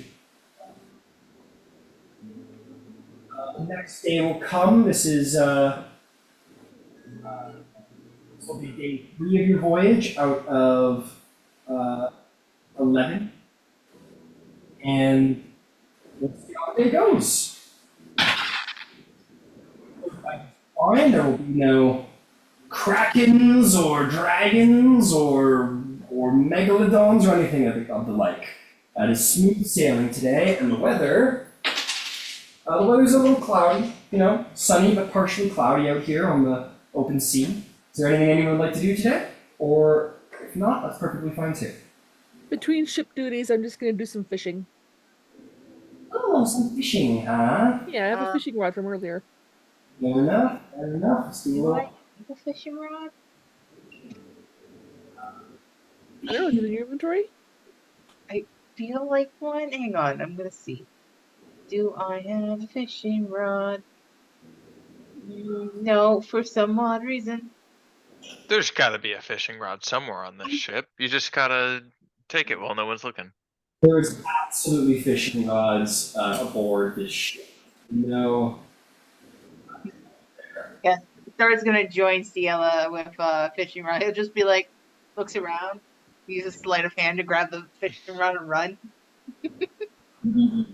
No problem. Anyone who wants to do some fishing can roll me a survival check. And we'll see how that goes. Can we all fish? All fish. Yeah, there's tons of fishing rods on this Party ship. fishing. If rations were to run out for some reason. I crit for 22. Crit for 22? What the fuck? You weren't supposed to do that. I got a 24. That's the balance of my game. What are you guys doing? 22. I get a 13. I rolled a 3 for a 13. I rolled a 17 with a +5, so I got 22. So, here you go. We're gonna do lots of fishing. I rolled a big fat 6. I don't think I've done this before. What, fish? Yeah, like certainly not like ocean fishing. Like I've like thrown like the little spears at like the fish in like the river, but like not this. Yeah, practice makes perfect. I mean, I guess you could still do that. How would I get the harpoon back? Yeah. As you guys are doing all that, you hear a Shroud from behind you. Star just looks behind him going like, we gotta somehow unteach Shroud. It's my favorite thing. Mine too. How many fish they caught? I do. I do. You got a 22. You will catch some fish. Roll me a d6 plus your wisdom modifier.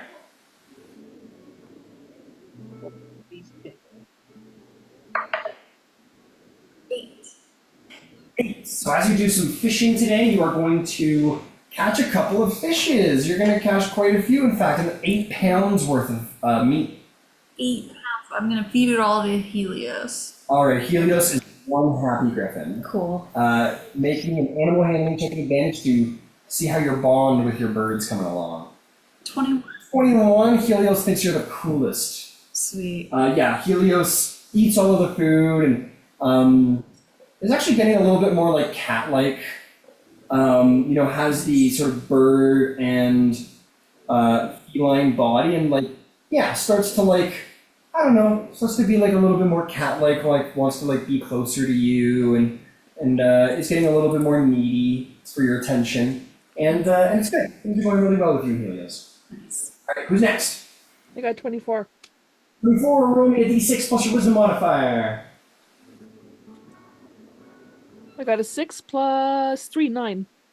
9. You will be. You'll gain 9 pounds of food. You're reeling in those fish. You got like this one fish where everyone has like a moment where like, oh my god, everyone's freaking out. You end up like reeling in like a small shark at one point, and like a couple other little guys, and you're reeling some decent meat for the ship, and people are pretty impressed. Yeah, I'm gonna salt that afterwards.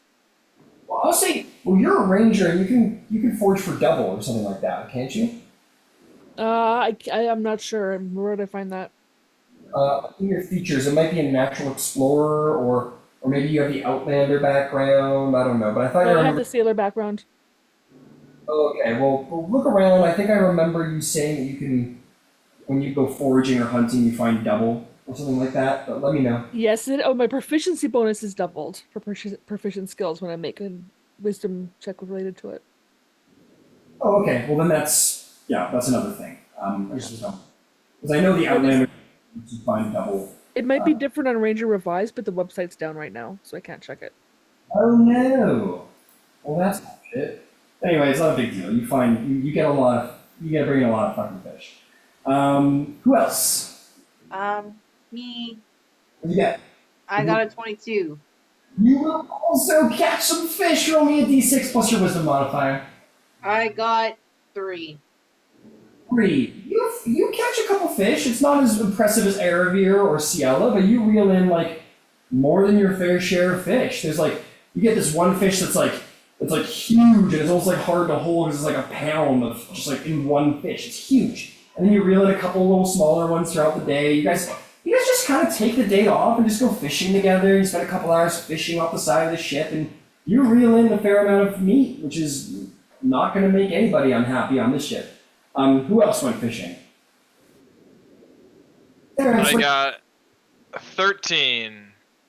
13 will be enough. There's ample food and water in these seas. Go ahead and make me a d6 plus wisdom.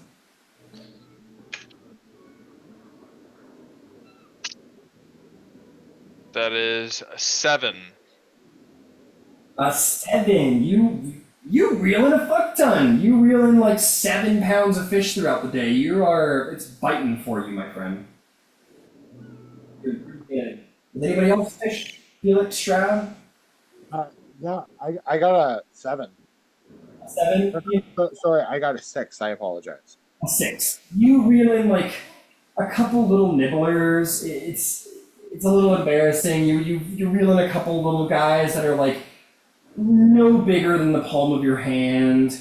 You reel in one where you're like really excited, and then one of the sailors goes, no, send it back. It's got eggs. You don't eat fish that have eggs. They're pregnant. They're gonna provide fish. It's poor practice. And they throw it back. You're like, fuck. So unfortunately, you don't catch anything today. He caught the bait. That's what he did. He caught the minnows. He gave us bait. You got the bait. What about Shroud? Does Shroud attempt to fish? I don't think so. I think they would just watch. Shroud picks up a rod and like breaks it in the might of their mighty hands. Throws it in the ocean altogether. Just doesn't understand the concept.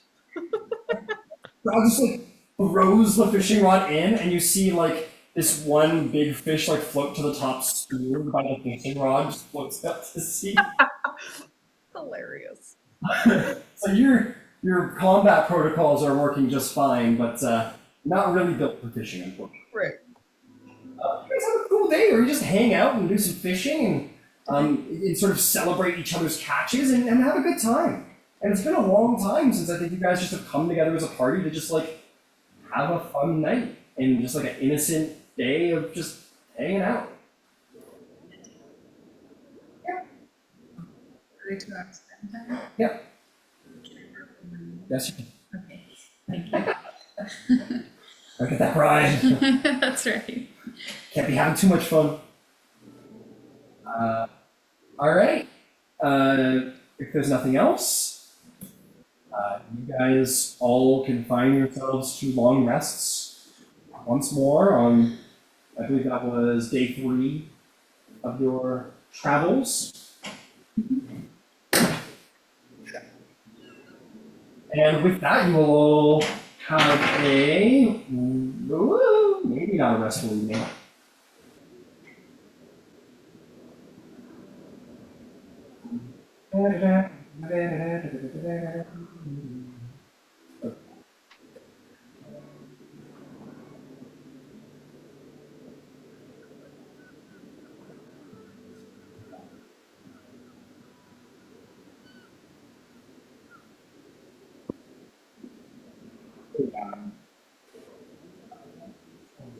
I was using many units. Turn houses will become so each day. Oh, okay. But I was supposed to roll for hazards as well.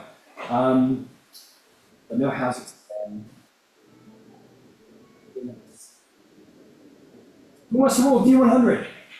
I do. There. What happens to all of you? Wait, what? Oh boy.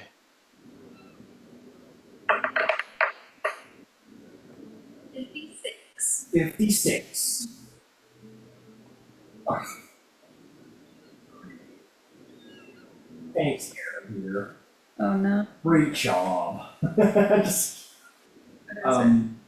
you guys are all laying in your beds, all keeping sound, and then you start to hear, as you're dreaming, beautiful sounds, beautiful wisps on the wind, lullaby, if you will.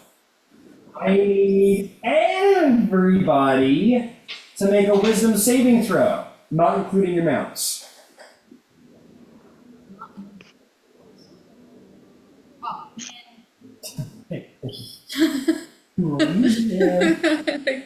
That was a critical failure for 7. Oh, Ooh. I got a crit success. nice. I got a 21. 21. What are we rolling? Sorry. Wisdom saving throw. Wisdom save. I got a 14. So did I. I got a 19. You want to roll 11 or lower? Interview. So all of you are sleeping soundly, just having a great time.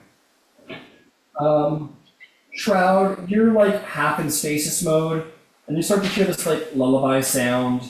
What's your passive perception? That's real bad. Oh no, it's not so bad. 15. You start to hear this sound, this like beautiful sort of like feminine lullaby sound, and maybe like the flapping of wings in your Century's Rest, and you start to see people on the deck, more than there should be. And amongst them is Erebir. They're just sort of like wandering around, maybe like a little pink glow in their eyes. They're just like looking real happy. Wait, is this a charm? This is a charm. Yeah. Go again. Oh, fuck. Now, Okay. so Erebir is like, and you're in Century's Rest, so you're semi-conscious, so you're aware of this kind of going on. Do you want to do anything? I think I would go and try and wake up Ciela. So you walk past Erebir, he's like, la, la, la. And as you get to the stairs, you hear a distinct splash sound as your fall walks off the side of the deck and into the sea. Oh god. And then you So start she just goes overboard? sorry? So she just goes right over the deck. Overboard. She walks off the ship following the lure of the song. Does it? I assume we don't see it. No, you guys don't notice. You're asleep. You're just chilling. Hey, I'm gonna try and wake up Ciela. The good news is that okay. So you look at Erebir fall off the side of the ship, and you're like, and you run down. But luckily enough, there was at least one of the watchers on the deck wasn't lured by the song, and all of you will wake up in that moment to the sound of ding ding ding ding ding ding ding ding ding ding ding ding ding, which means we're under attack. Like something bad's really happening. So you roll something, oh, wake up, and all the crew starts waking up and putting their clothes on. You realize about half the crew is missing, or making their way up the stairs in just like their like PJs.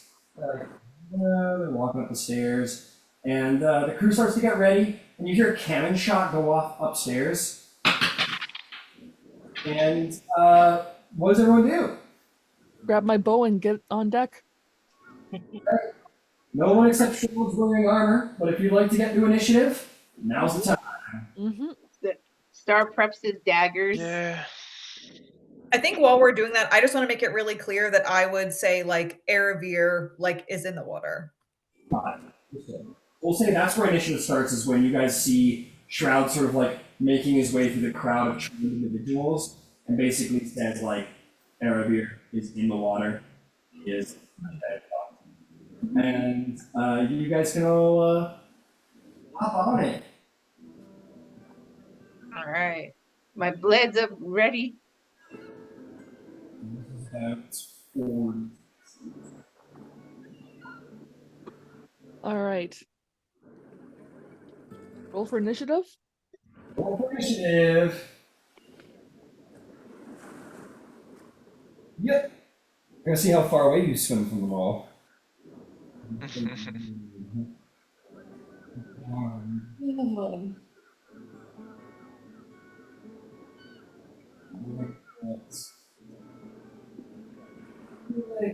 And Shroud just came through the doors, so we'll put Shroud right there. So you know what, Ciala, I'll tell you what, because you have the anxiety feed, right? Yes. So I'm going to say that you sort of woke up as you heard Aravir leaving, but you didn't really know it was Aravir. You thought maybe she was going to the bathroom or something. And then you heard some other people get up, and at the moment you're like, okay, something's weird going on. You can like have put on all of your armor, and as you were going to leave the door, Shroud came in. So you're fully armored, you're fully equipped.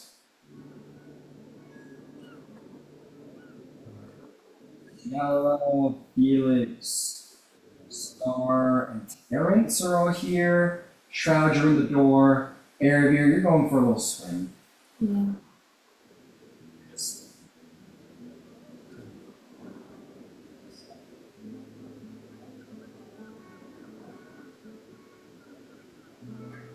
Things in order, so please excuse me while I do that. There. Luckily, Helios likes you enough, Aravir, that he's flying over top of you, squawking. Mm-hmm. Water. The other Trying Griffin, to claw for you. very abruptly startled by a cannon shot. Fair enough. Is your father? There he is. He just went up to a cannon. First mate. I need to get the bad guys.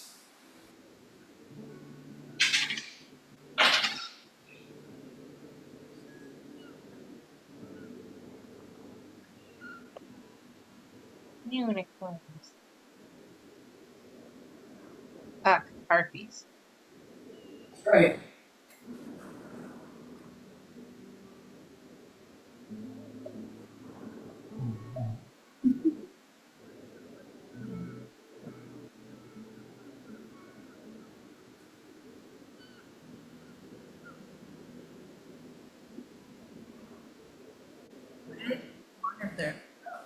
I'm not done putting them away. Come on. No.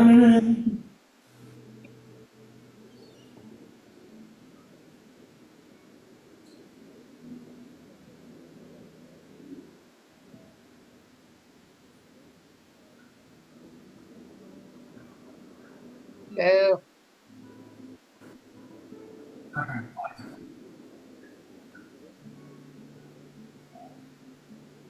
Actually being bored a harpy, they're like, ah, fuck, are you serious? Mm-hmm. This is not anything. Okay, it is the middle of the night, lucky fellas. See what we're doing. Any music? What's the night weather like? Same as before, same as the daytime. So it's pretty much clear. Much clear. Maybe a good amount of wind any sailor would like. Cloudy. All right, let's get some initiative going. Just very moony out.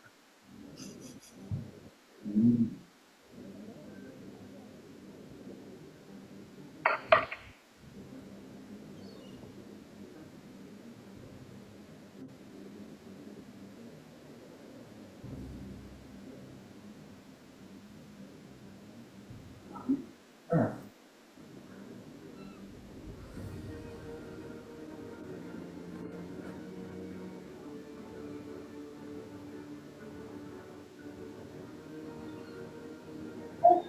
All right, we're almost there. So that's got a lot on the plate.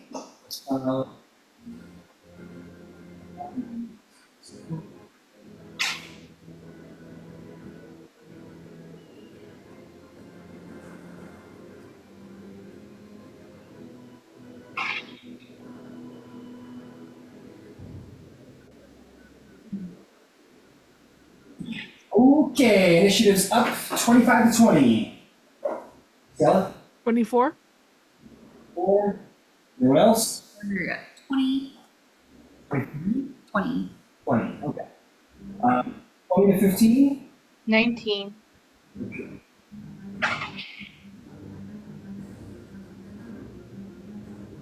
19? 19, got it. Sorry, I missed somebody in the initiative. It's all good. Okay, 19. Anybody else? 20 to 15?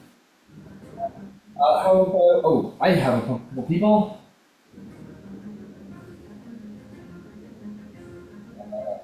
Fantastic. How about 15 to 10? 12. Also 12. I got 10. Alright. Terrence. What was that? Who wants to get first, Terrence? It don't Who's going matter to me. first? I mean, you were there, so I would think that Shroud would act first, being that they were the first one to see it. Mhm. Fair enough. Alright, Stella. Below deck. You stand on the precipice. What do? You're fully equipped, ready to go. Dash up to the deck. Dash up to the deck. Alright. 5, 10, 15, or I don't need to do that. 30 feet. And then another 30 feet up to the deck. I'm gonna get up there. You get to about there. Okay. Can't do Yeah. anything else. Actually, because Oh. your way up. Best. Okay. I'm gonna do the whistle to call Lyragoth. Alright. Lyragoth sort of shakes her head as like a cannon shot just went off to wake her up. She's like, eh. She sees all the harpies sort of roiling around, and she's gonna let off like a draconic, like hissing roar at all of them. And an intimidation check. The harpies don't like that one bit because dragons are scary. And then she's going to fly across the deck.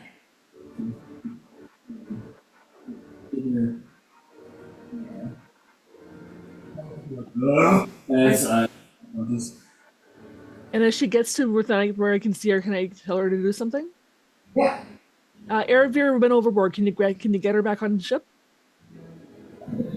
I must. She hasn't taught me a spell in so long. And we'll, 20 to 25 there, and then just do a nosedive in the water, and return with a dash. Or actually, yeah, she'll be her full movement, and then she will. She'll just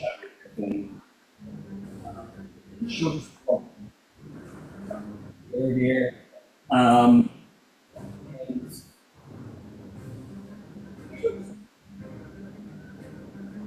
trying to grapple you. I don't know, you're in the water, it's kind of I think that, you know what else should do? She's spiteful as fuck. What am I talking about? She's a black dragon. She's gonna shoot a cone of acid at this point. Over so long speed, so just like slithering along, so just kind of up into the air, continue your shots air here. So roll me 11d8 acid damage, Ciela.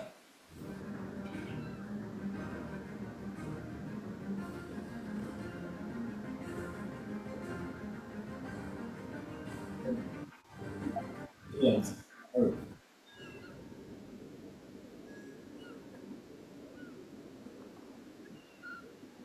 think you're muted. Muted.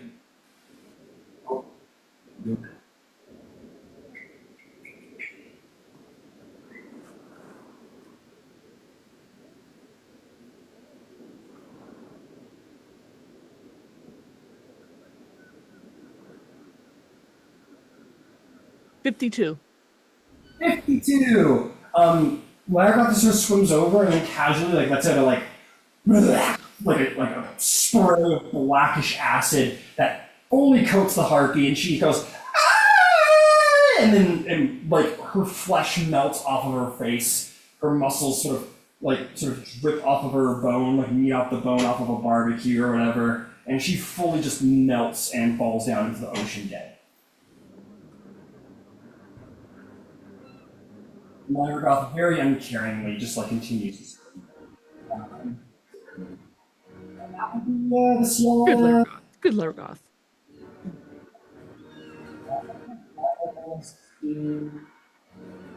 Reveal herself. Aaron here. My, what a pretty song they sing. And you are charmed. And you know that you need to get right up to her. You need to get as close as you can to one of these songs. Because you want to hear this music. Oh, it's tired and do the best way to do that is to get close. So the seas are rough, but you gotta get there. Mount Helios and fly closer to them. Let me see. Towards that song.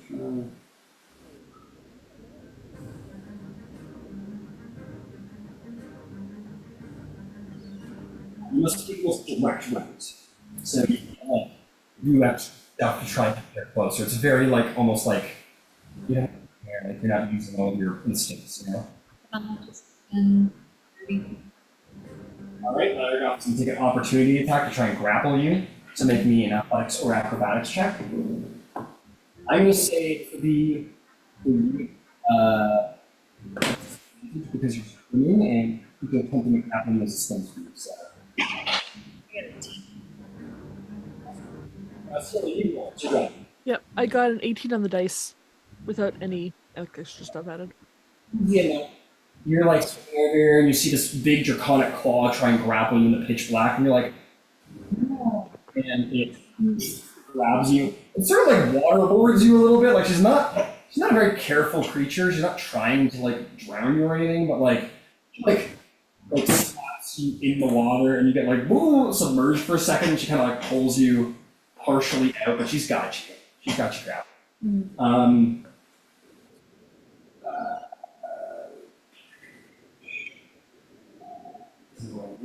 Damage. Or moving into damaging turns, such as lava pit or whatever, takes damage or source from the heartbeat. You can now repeat the saving throw from the shock of being dunked in the water and such. 14, you come to your senses, and you're like, you literally just got like your head plunged into like cold seawater, and you're like, what the fuck? And you come out of the charm and realize, Harvey. So what would you like to do? You've spent 5 feet of movement. Or 10 feet. But yeah, you're full of everything else. Oh, sweet. Can I? What I'm Yeah, you're grappled by a dragon.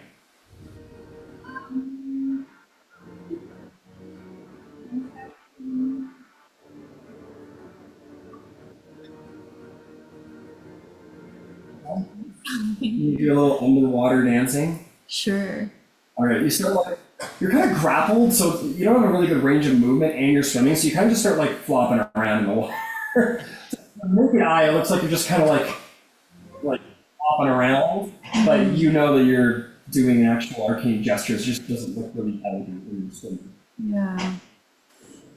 And I want to use my new toy and cone of cold, the harpy in front of me. Alrighty then, that will more than be enough to reach her. You point your staff in the air, and you pass that lady. The cone's head roll damage, roll cons. She failed. 30 damage, she takes the brunt of the cold damage, and it doesn't quite kill her, but it makes her really hurt and naked. So she's like, drops out. She's like, "I'm so cold." Is there anything else you want to do? No. Good job. And that will bring us to Star. Star, you are below deck. I'm going to go up on deck, I guess. So 30 feet gets you there. You can bonus action dash. Bonus action. Yeah. Right, you're looking behind Ciela. Do you want to use anything else in your arsenal to keep going? Does Star know that there's birds on the deck? You just know that there's danger and there's like a strangely alluring lullaby-like song. I will say, if you're interested, Star, you do hear one pretty pristinely coming through this cannon hatch over here. Okay. But I can't really hurt it. Can I open that hatch? Well, if you want to open the hatch and like jam your dagger into her, you can do that. Or fire the cannon. Or fire the cannon. Actually, that would be kind of cool. Let's fire. Oh wait, I have matches. I think that's what came with everyone's gear. Want to do it? Yeah, let's go light that cannon. And Star's like, I'm going above deck, and then you hear like, ah, like through the hatch, and you're like, I'm gonna shoot her, point blank. And you go over there, you pull the rope, and the thing comes up, and you see a harpy right there, and she goes, ah, as you appear to scare her. And you wanna light that sucker off? Yeah, I'm gonna use my tinderbox and I'm gonna light it. All right, you're gonna make me an attack roll, and I'm gonna tell you what your attack bonus is. Because Okay. your attack. Oh, come off it. 2. Roll 2. Oh no. It's point blank. So. It is point blank. It explodes. I'm gonna say. I'll give you advantage, and we'll say that you like. You would have. My advantage is 9 now. So 9 plus 6 is 15. That will hit a harpy. Yay. So I need you to roll for me 3d10. Oh, that's it. Never mind. No. Oh, 8 10 bludgeoning as you fire a cannon at her point blank range. I can't hear what you said. What dice? 8d10. 8d10. Okay. 8d10s? Yeah, that is correct. Trying to find the 10. If you missed the second time, I was gonna say it just wasn't loaded. There wasn't a cannon in it at all. I'm trying to find the 10 dice. Is the 10 dice that weird diamond shape that has 2 dices? This is the 10. The one with the 0 on it. Yeah, the 0. So yeah, the 2 weird dice that have to go together. Okay, I gotta roll 8 of these? Well, 8 of them suckers. What? Yes. Yeah, 8 of these things. Oh my god. Hang on, I gotta get more dice.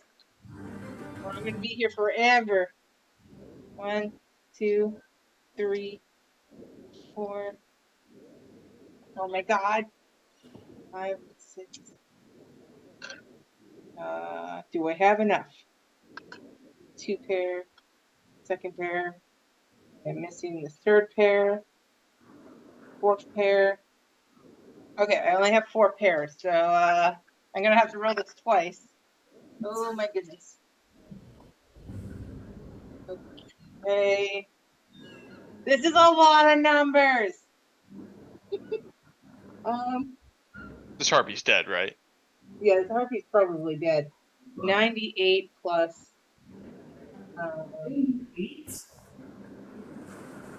Yeah, 90.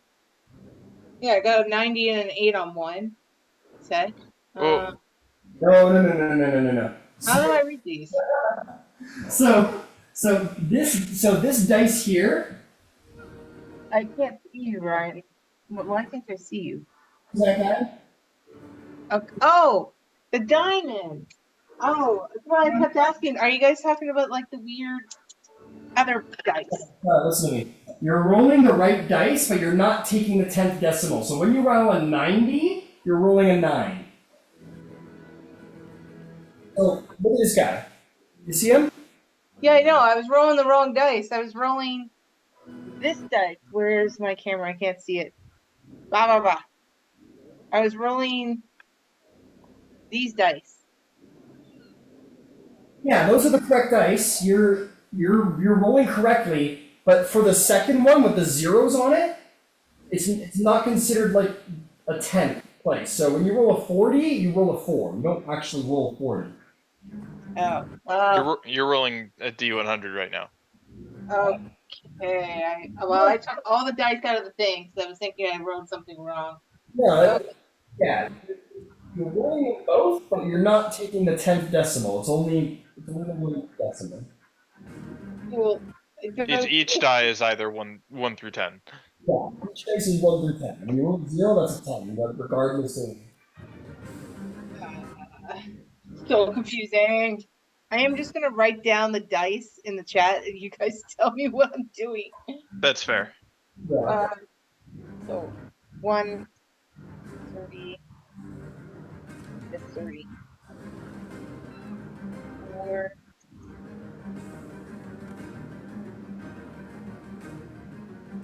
10.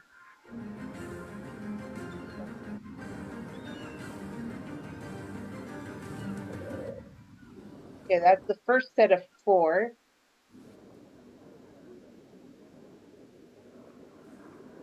It's so messed up. 1, 0, 0, 0, 1. Sorry, I'm trying to make sure I don't mix these up.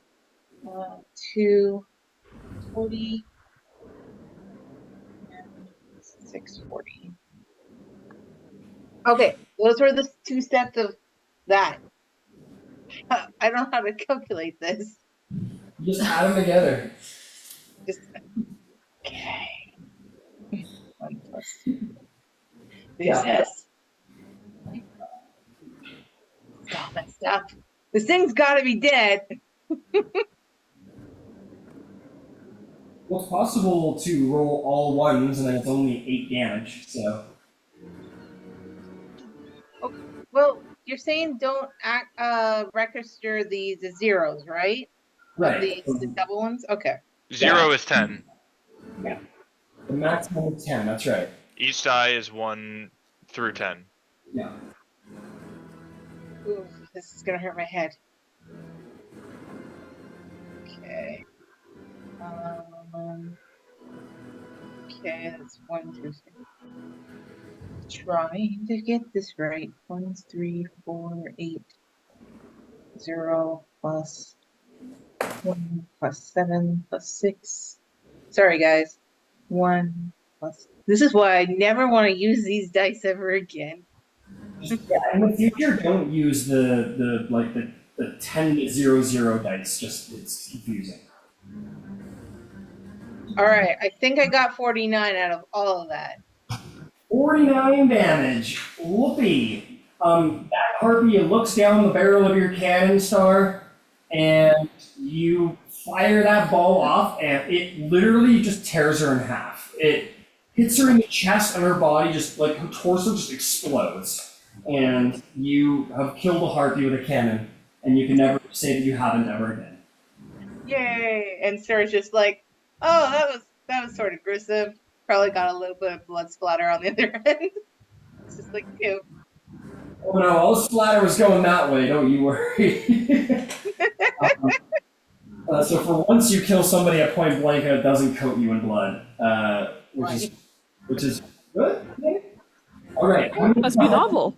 Must be novel. I'm going to do the harpy turns, and then we're going to call the session as we are getting to that time, just so that we know where we lie. Okay. You guys are doing a fast fucking number on them, so. Well, here's what we're going to say. The harpies, this one is going to continue to sing its alluring song as a bonus action. You know what?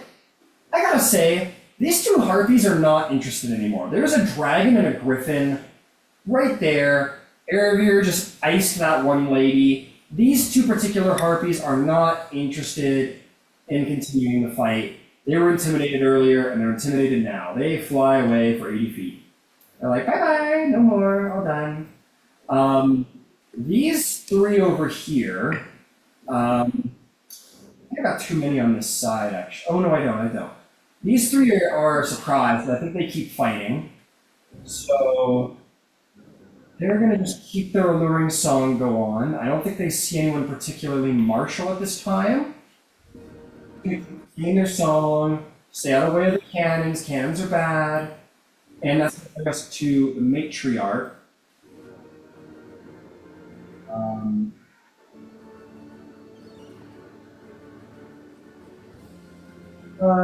She, I think, is going to put her up a little higher, and she's going to keep singing too. I think it's going to be it. It's a little bit of an awkward term for them, but I think she's going to head to this side of the boat because she realized she's lost her reinforcements over there. And that will be the combat. Shroud, you'll start us up next session, and we will dispense with the rest of these harpies promptly. But well done, everybody. Great session. Yay. You survived the Demi-Lich, and now you're going to make some harpies have a real bad stomachache. One of them already has, thanks to Star. Yeah, they ruined their sleep, man. Ruined my sleep. We have problems with that.